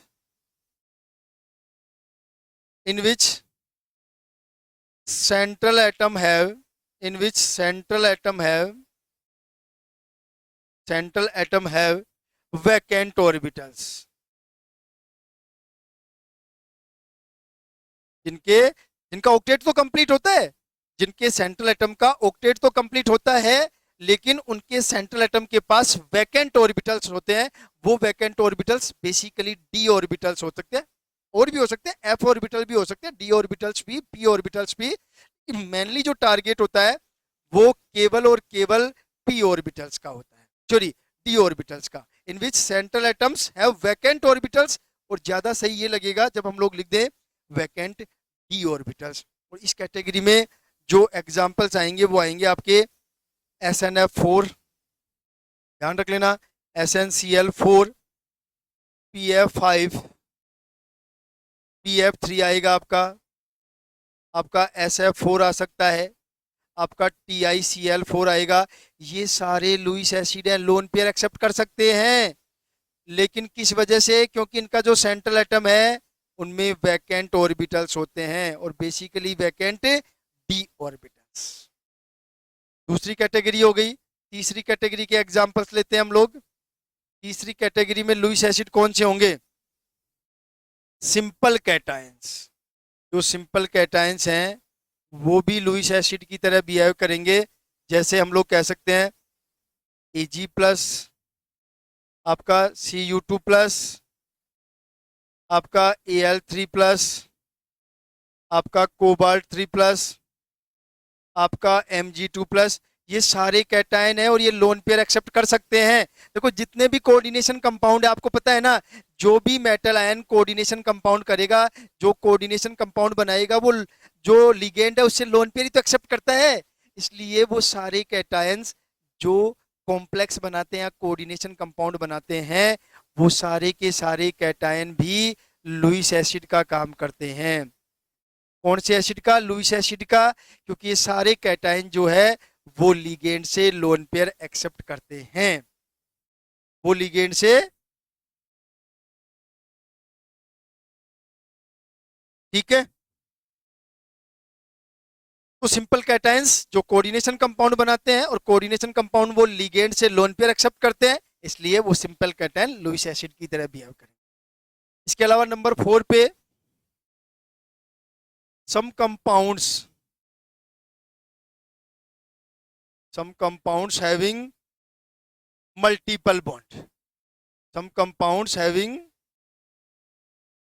multiple bond का मतलब डबल बॉन्ड और ट्रिपल बॉन्ड। तो ध्यान रखना ये सबसे इंपॉर्टेंट एग्जांपल है। एक तो आपका CO, ठीक है, एक आपका कार्बन डाइसल्फाइड, ध्यान रख लेना, एक आपका सल्फर डाइऑक्साइड। ये तीनों स्पेसीज भी लोन पेयर एक्सेप्ट कर सकते हैं, और लोन पेयर एक्सेप्ट करने के कारण ये तीनों स्पेसीज भी जो हैं वो लुईस एसिड की भांति बिहेव करते हैं। ये ध्यान रख लेना अच्छी तरह से। लोन पेयर कहाँ एक्सेप्ट करेंगे ये भी आप लोगों को पता होना चाहिए। देखो अगर देखा जाए तो अगर ये इलेक्ट्रॉन इधर शिफ्ट होंगे तो इस कार्बन पे पॉजिटिव, इधर इस कार्बन पे पॉजिटिव और इस सल्फर पे पॉजिटिव, तो ये इनका जो लोन पेयर एक्सेप्ट करने वाला सेंटर होता है। एक दूसरा तरीका और होता है, इनका जो पाई स्टार होता है वो भी वैकेंट होता है, तो ये पाई स्टार भी बेसिकली लोन पेयर एक्सेप्ट कर सकता है। इसलिए ये भी इस लोन पेयर का ये लोन पेयर एक्सेप्ट किस में करेंगे? पाई स्टार में, ध्यान रखना। इस वजह से ये जो है वो भी लुईस एसिड की भांति भी है। तो मैंने आपको 4 तरह के एग्जाम्पल बता दिए हैं जो लुईस एसिड का वर्क करते हैं। ध्यान रखना चारों एग्जाम्पल आपको पता होना चाहिए। कंपाउंड्स हैविंग, तो ये सारे आपके एग्जाम्पल हो गए हैं लुईस एसिड्स के, ठीक है।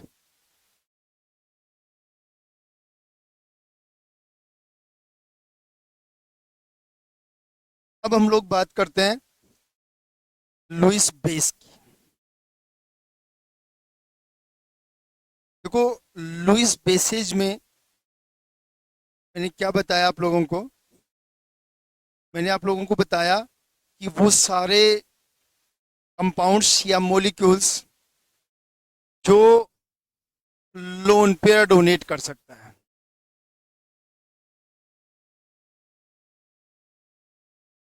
जो लोन पेयर, वो क्या कहलाते हैं?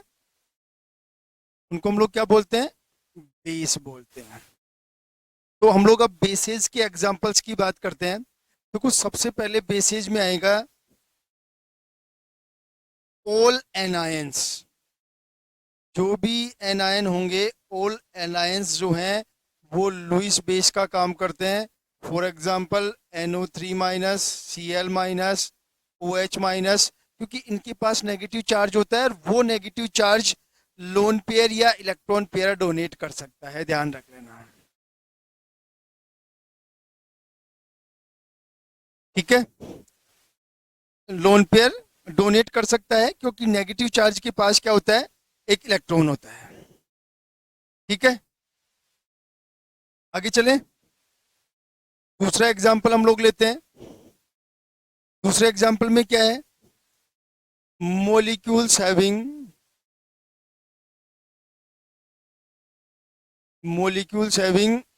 लोन पेयर, लोन पेयर्स, और वो लोन पेयर वन और मोर लोन पेयर हो सकता है। एक लोन पेयर भी हो सकता है, वन और मोर लोन पेयर्स। कोई भी मॉलिक्यूल है जिसमें एक एटम के पास या तो एक लोन पेयर होगा या फिर एक से ज्यादा लोन पेयर होंगे। For example H2O, NH3। ठीक है, NH3 के बाद में आपका ROH हो गया। ROH के बाद में आपके नाइट्रोजन के हैलाइड्स हो गए, R2S हो गया। इनमें देखो, इसमें सल्फर के पास, इसमें नाइट्रोजन के पास, इसमें ऑक्सीजन के पास, इसमें नाइट्रोजन के पास और इसमें ऑक्सीजन के पास लोन पेयर होता है। और इस कंडीशन में जो है, ये सारे के सारे जो हैं as a Lewis base work करते हैं, क्योंकि ये लोन पेयर क्या कर सकते हैं? डोनेट कर सकते हैं, ध्यान रखना।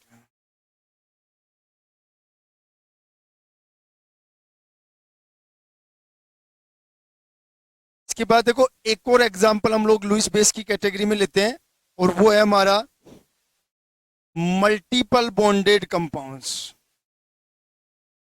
Multiple bonded compounds. Multiple bonded compounds का मतलब है वो सारे कंपाउंड्स जिनमें मल्टीपल बॉन्ड पाए जाते हैं, मीन्स जिनमें डबल और ट्रिपल बॉन्ड पाए जाते हैं। देखो, वहां पे भी मैंने एग्जांपल बताए थे आपको लुईस एसिड में। जैसे देखो, यहाँ पे मैंने ये वाले एग्जांपल बताए थे मल्टीपल बॉन्ड वाले। और अगर हम लोग यहाँ पे बात करें तो यहाँ पे भी मल्टीपल बॉन्ड वाले होंगे जो लुईस बेस का काम करेंगे। जैसे हम लोग बात करें कार्बोनाइल का, ये कार्बोनाइल में इसके पास एक लोन पेयर होता है, ये अपना लोन पेयर डोनेट कर सकता है। ऐसे ही NO की बात करें तो NO में एक लोन पेयर, और यहाँ पे से ये अपना लोन पेयर डोनेट कर सकता है, तो ये भी लुईस बेस का वर्क करेगा। यहाँ पे अगर हम लोग बात करें CH2 डबल बॉन्ड CH2, ये पाई इलेक्ट्रॉन्स डोनेटिंग बेस होता है, ध्यान रख लेना। Pi electron donating Lewis base, ये भी आप लोग ध्यान रख लेना।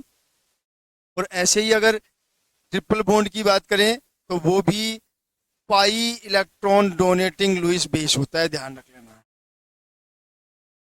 Pi electron donating Lewis base होता है।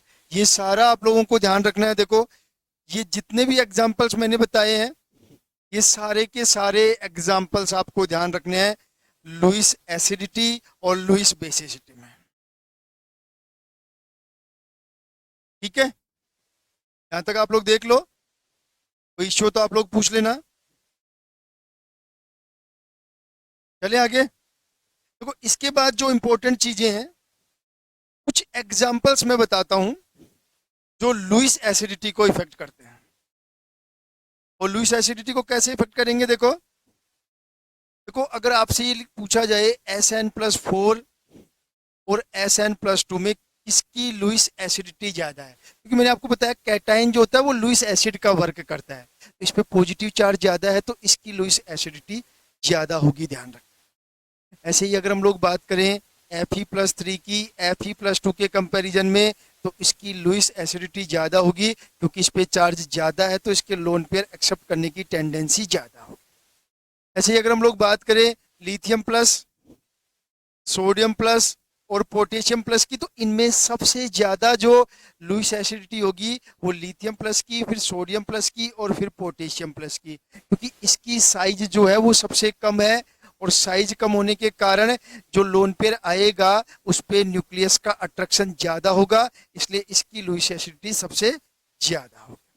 इसके बाद अगर हम लोग बात कर ले लिथियम प्लस, लिथियम प्लस के बाद बोरोन+2 और बेरिलियम+3 की बात कर लें, तो पॉजिटिव चार्ज बढ़ने के साथ साथ लुईस एसिडिटी भी इंक्रीज होती है, ध्यान रखें।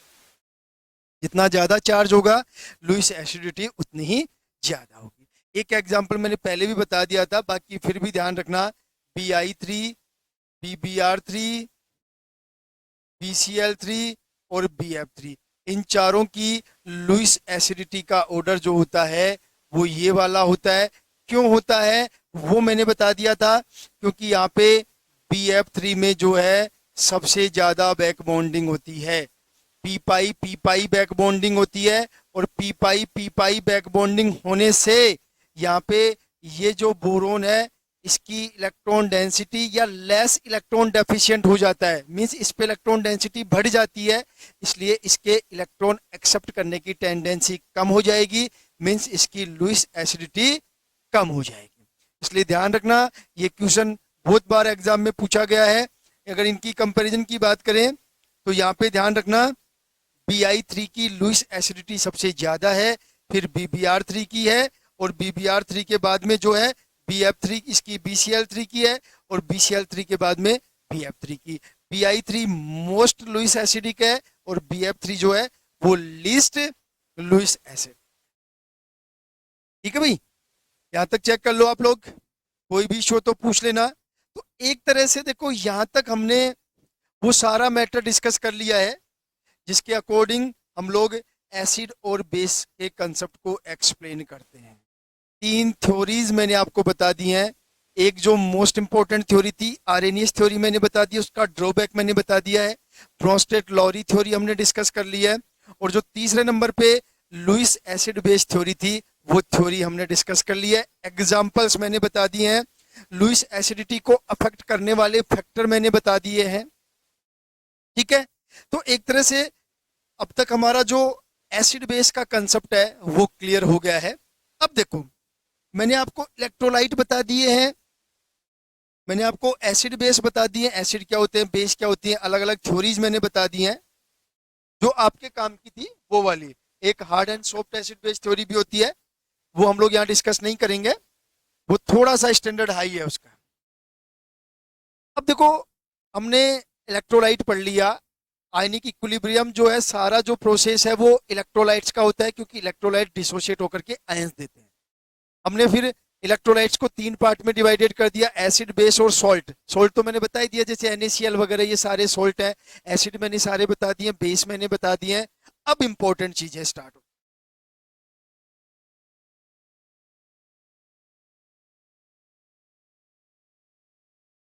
अब इंपॉर्टेंट चीजों में क्या है देखो, अब हम लोग बात करेंगे सबसे इंपॉर्टेंट चीजों की जहां से क्वेश्चन पूछे जाते हैं।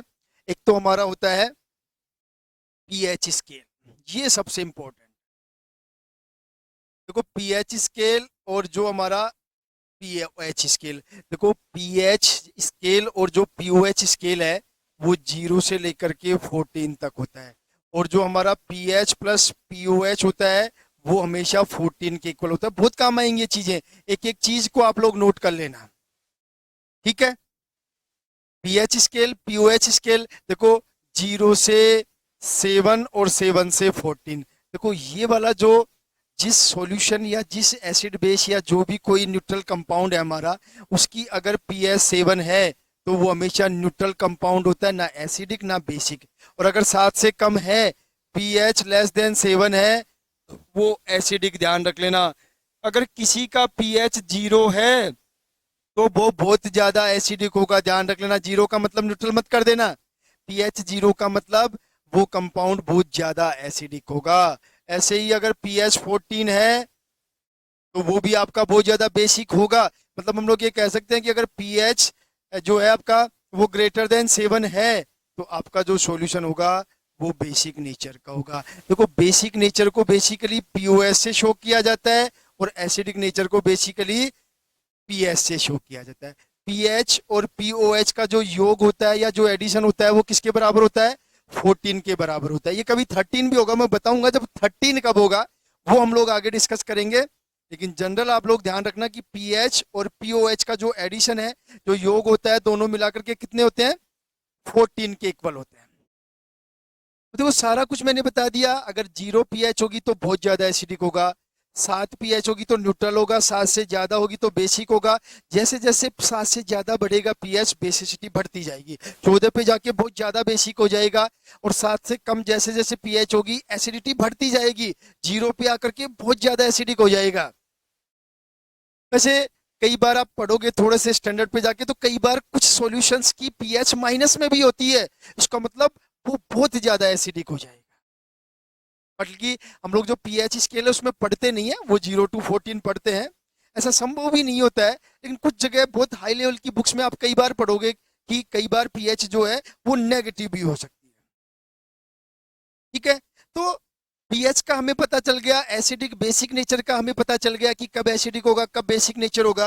अब देखो, दूसरी इंपॉर्टेंट चीज, जो एसिडिटी होती है वो H प्लस आयंस की वजह से होती है, और जो बेसिसिटी होती है वो OH माइनस आयंस की वजह से होती है। H प्लस आयंस की वजह से एसिडिटी होती है, मतलब एसिडिक नेचर होती है, और इसकी नजर से OH माइनस आयंस की वजह से बेसिसिटी होती है। सेकंड इंपॉर्टेंट चीज है, अब देखो, अगर हमें ये कह दिया जाए कि तुम्हारे पास H प्लस आयन की कंसंट्रेशन X है, ये X क्या है?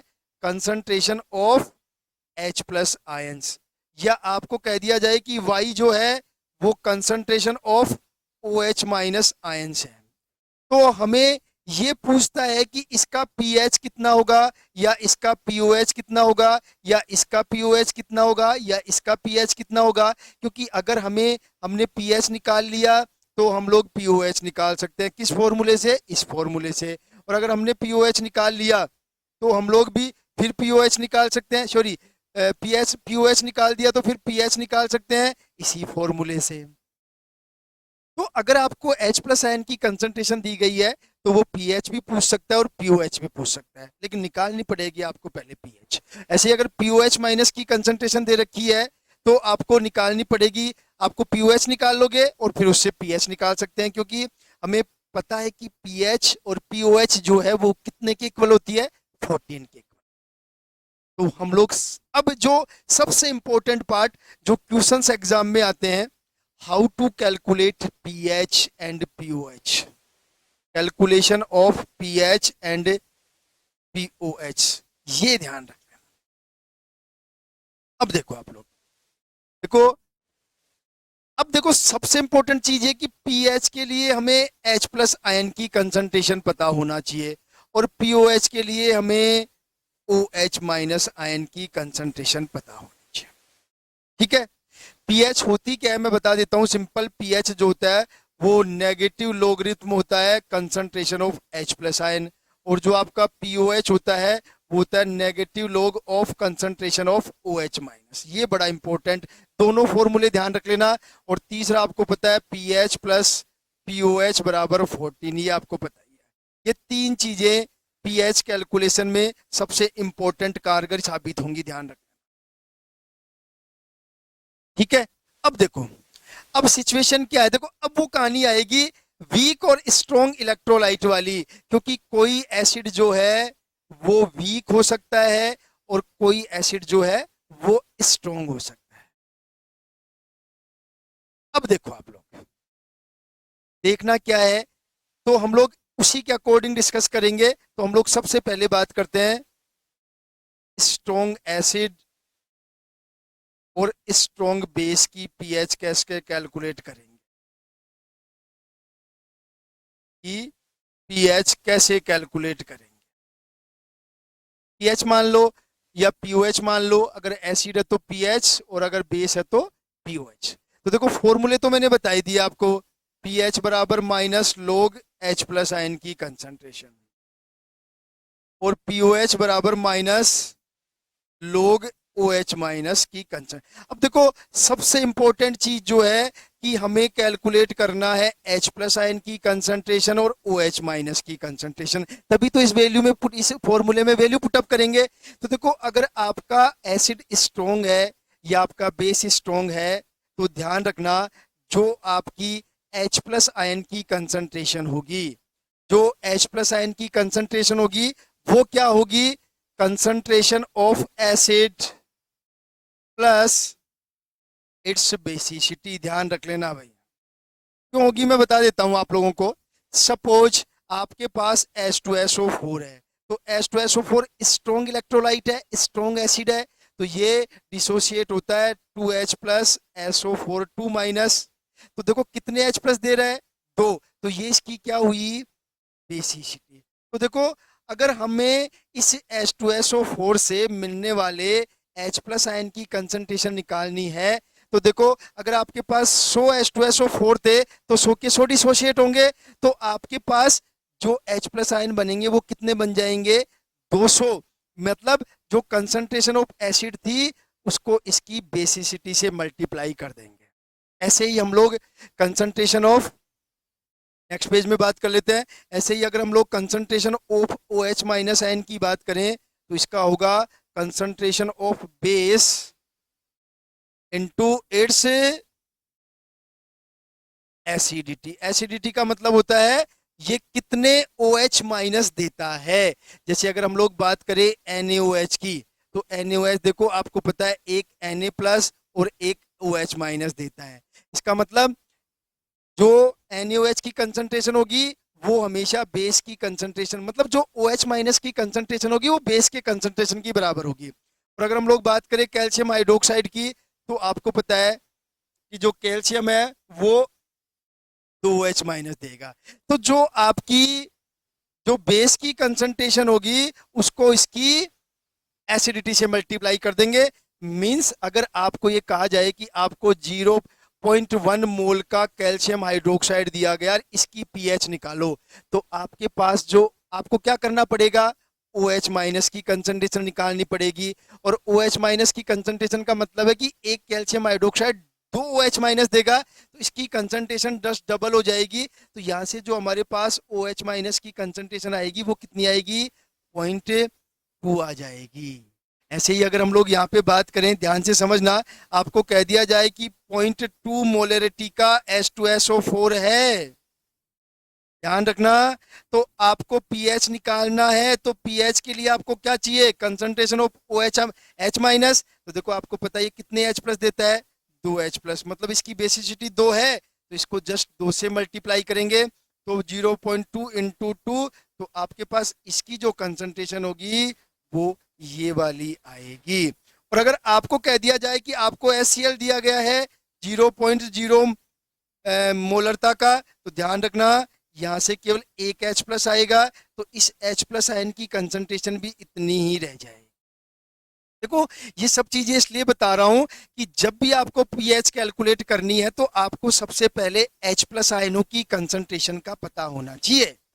और यहाँ पे हम लोग जो स्ट्रॉन्ग एसिड है या स्ट्रॉन्ग बेस है उसकी कंसंट्रेशन को उसकी एसिडिटी या बेसिसिटी से इसलिए मल्टीप्लाई करते हैं क्योंकि ये स्ट्रॉन्ग एसिड और बेस 100% डिसोसिएट होते हैं। बाकी तो देखो सारी चीजें तब समझ में आएंगी जब हम लोग एग्जाम्पल्स डिस्कस करेंगे। यहाँ पे आप लोग बस इतना समझो कि कैसे हम लोग H प्लस आयन की कंसंट्रेशन निकालेंगे, और फिर आपको क्या करना है, उस कंसंट्रेशन की वैल्यू रखनी है इस फॉर्मूले में, और यहाँ पे लोग OH माइनस। ठीक है, ये आपकी कहानी है। अभी देखो हमने पीएच नहीं निकाली, हमने केवल ये सीखा है कि पीएच निकालने के लिए H प्लस आयन और OH माइनस आयंस की कंसंट्रेशन कैसे निकाल। तो ये तो स्ट्रॉन्ग एसिड और स्ट्रॉन्ग बेस की कहानी हो गई। अब देखो दूसरे नंबर पे कहानी आती है वीक एसिड और वीक बेस की। मतलब हमें अगर पीएच या पीओएच निकालनी है इसकी,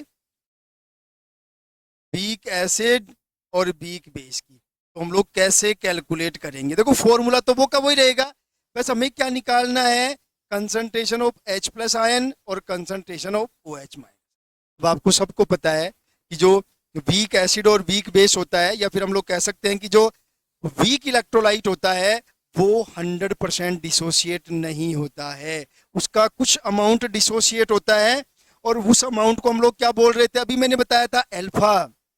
तो सबसे पहले अगर हमें H प्लस आयन की कंसंट्रेशन निकालनी है या फिर OH माइनस आयन की कंसंट्रेशन निकालनी है, तो इसकी कंसंट्रेशन मैंने आपको बताया था, याद करो, मैंने आपको वहां बताया था इससे AB, और मैंने ये बताया था A प्लस और B माइनस, मैंने बताया था इसकी कंसंट्रेशन C अल्फा, इसकी कंसंट्रेशन C अल्फा। अगर यही आपका एसिड है तो आपका बनेगा H प्लस X माइनस, तो इसकी कंसंट्रेशन C अल्फा, इसकी कंसंट्रेशन C अल्फा। और अगर यही आपका बेस है, याद कर लो सारी चीजें, ये M प्लस और ये OH माइनस, इसकी कंसंट्रेशन C अल्फा, इसकी कंसंट्रेशन C अल्फा। तो अगर वीक इलेक्ट्रोलाइट है, वीक एसिड और वीक बेस है, तो उसकी कंसंट्रेशन के लिए आप फॉर्मूला यूज करना C alpha C alpha. C क्या है, concentration of the solution, concentration of acid और बेस, और अल्फा क्या है, डिग्री ऑफ डिसोसिएशन। वो अमाउंट आपको देगा, डिग्री ऑफ डिसोसिएशन आपको देगा, उससे एसिड या बेस की कंसंट्रेशन आपको देगा, और फिर आपको कंसंट्रेशन निकालनी है H प्लस आयन और OH माइनस। देखो अभी तक हमने पीएच कैलकुलेट नहीं किया, ध्यान रख लेना, अभी तक हमने पीएच कैलकुलेट नहीं की है। और पीएच कैलकुलेट करने का कैसे, पीएच कैलकुलेट करने के लिए कंसंट्रेशन चाहिए किसकी, H प्लस आयन और OH माइनस आयन की, वो मैं अभी आपको यही बता रहा हूं कि वो कंसंट्रेशन हम लोग कैसे निकालें। बाकी और कहानी आपको पता ही है, मैंने आपको स्टार्टिंग में ही बता दिया था, ओस्टवाल्ड का डाइल्यूशन लो, ये जो होता है वो इसके बराबर भी हो सकता है, ध्यान रखना, और ये जो है वो इसके बराबर भी हो सकता है, ध्यान रखना, मैंने बता दिया है सारी चीजें, समझ लेना। इसी तरह OH माइनस की जो कंसंट्रेशन निकाली जाएगी वो आपकी हो सकती है KB इंटू सी, और ये आपकी हो सकती है KB अपॉन सी, ध्यान रखना। ये सारे फॉर्मूले जो हैं, देखो मैंने आपको पहले बता रहा हूँ, मैंने आप स्टार्टिंग में कहा था कि ओस्टवाल्ड डाइल्यूशन लो केवल यूज इसलिए किया जाता है कि हम लोग डिग्री ऑफ डिसोसिएशन निकाल सकें, अल्फा निकाल सके, कितनी मात्रा डिसोसिएट होगी, और उस डिसोसिएट मात्रा से ही हम लोग concentration of H plus ion और OH माइनस आयन निकाल।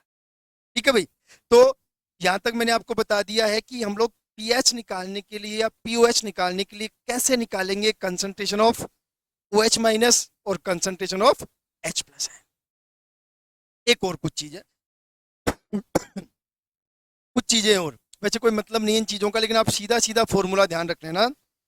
अगर आपके पास कोई वीक मोनोबेसिक एसिड है, वीक मोनोबेसिक मतलब वीक है और एक H प्लस देता है, तो उसकी पीएच कैसे निकालते हैं, उसके लिए आपको फॉर्मूला याद रखना, एक pH equal to 1/2 pKa minus log C।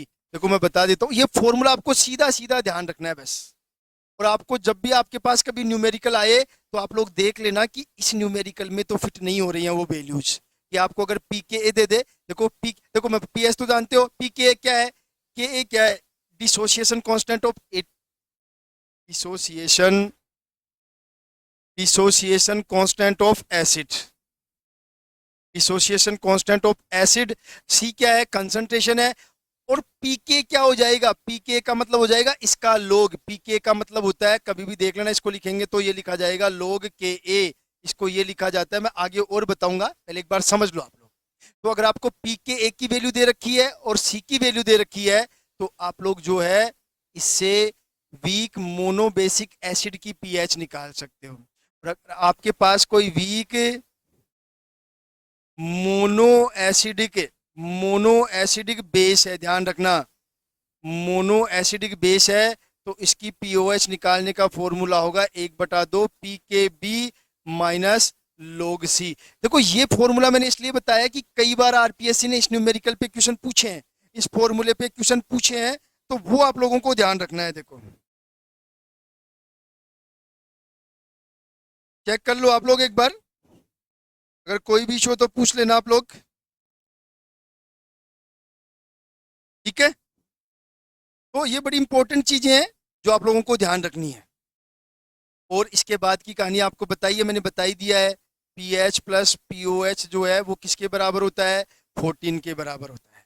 Means हम लोग ये कह सकते हैं, देखो इसी फॉर्मूले को अगर कन्वर्ट करें तो देखो पी ओ एच के बराबर क्या होगा? देखो याद करो, 14 माइनस पी एच होगा, बिल्कुल सही है। 14 माइनस पी ओ एच होगा, या फिर पी एच बराबर क्या होगा? 14 माइनस पी ओ एच, और ये पी ओ एच की जगह ये वाली वैल्यू रख दे तो पी एच बराबर दूसरा फॉर्मूला 14 माइनस 1/2 पी के बी माइनस log सी। कैसे भी हो सकता है, बट ये फॉर्मूले जरूर आप लोग ध्यान रखें। ये सारी चीजें देखो आपको तब समझ में आएंगी जब हम लोग न्यूमेरिकल्स करेंगे। नेक्स्ट क्लास में सारा जो पोर्शन होगा हमारा, वो सारा का सारा न्यूमेरिकल्स का पोर्शन होगा, ध्यान रखें। ठीक है, तो ये मैंने आपको फॉर्मूले बता दिए हैं। अब देखो कुछ और इंपॉर्टेंट चीजें। आज मैं केवल आपको कुछ बेसिक चीजें बता रहा हूँ, कल हम लोग न्यूमेरिकल्स निकालेंगे, जितने भी 10-15 न्यूमेरिकल होंगे हमारे पीएच निकालने के, ये ध्यान रखें। और उसके बाद हम लोग बात करेंगे पीएच ऑफ साल्ट्स की। पहले हम लोग, जो आपका क्वेश्चन है वो यहाँ पे क्लियर हो जाएगा कल की क्लास में ही, क्योंकि क्वेश्चन आपको पूछा जाता है बेसिकली पीएच का, या तो एसिड की पीएच या बेस की पीएच। इसके आगे का तो थोड़ा सा लेवल हाई हो जाता है, जो कॉलेज लेक्चरर वगैरह नेट वगैरह के एग्जाम में पूछा जाता है, लेकिन हम लोग वो भी डिस्कस करेंगे। तो एक बार हम लोग बात कर लेते हैं। अब देखो, हमने एसिड बेस की थ्योरीज पढ़ ली, हमने पीएच निकालने का फॉर्मूला पढ़ लिया, पीओएच का फॉर्मूला मैंने बता दिया है।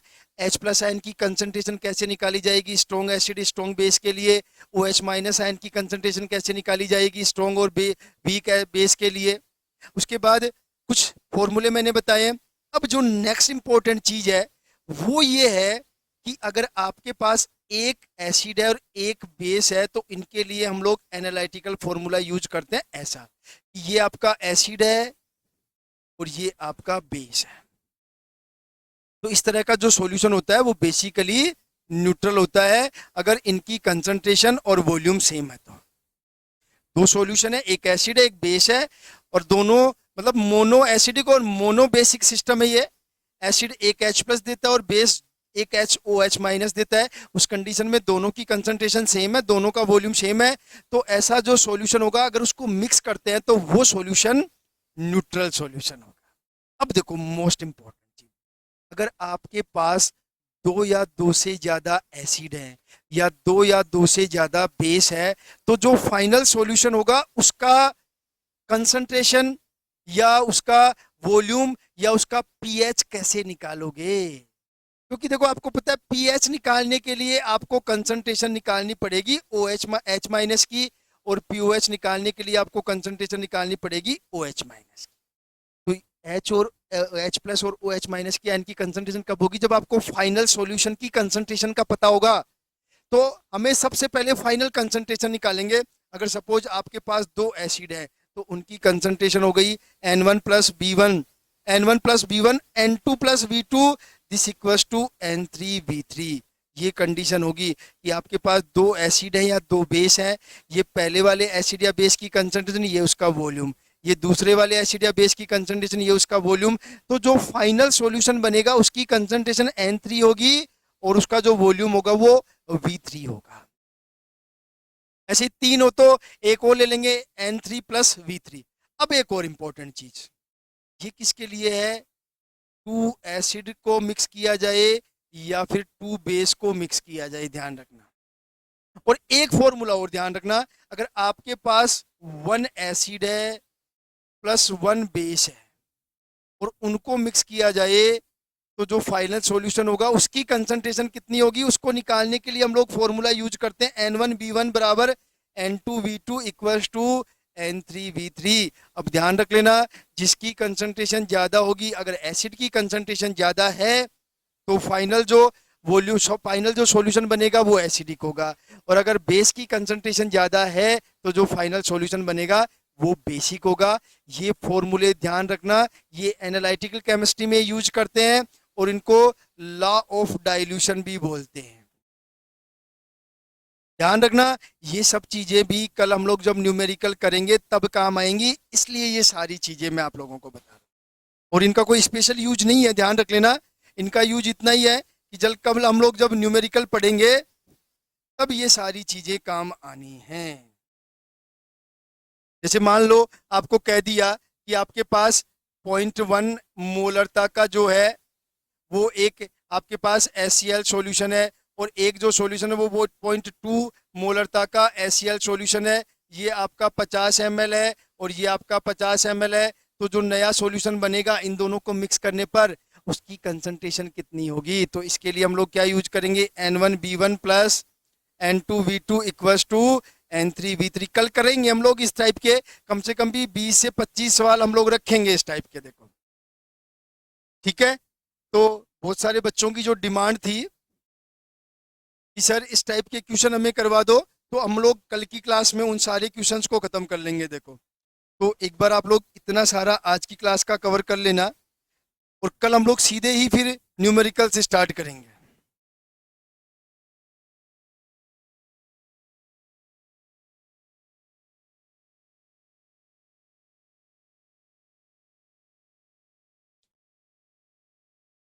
ठीक है भाई। तो एक थ्योरी वाला पोर्शन जो है वो हम लोगों ने खत्म कर लिया है। देखो अभी आपके कुछ डाउट्स रह सकते हैं, क्योंकि जब तक हम लोग प्रैक्टिस नहीं करेंगे तब तक वो सारी चीजें समझ में नहीं आएंगी।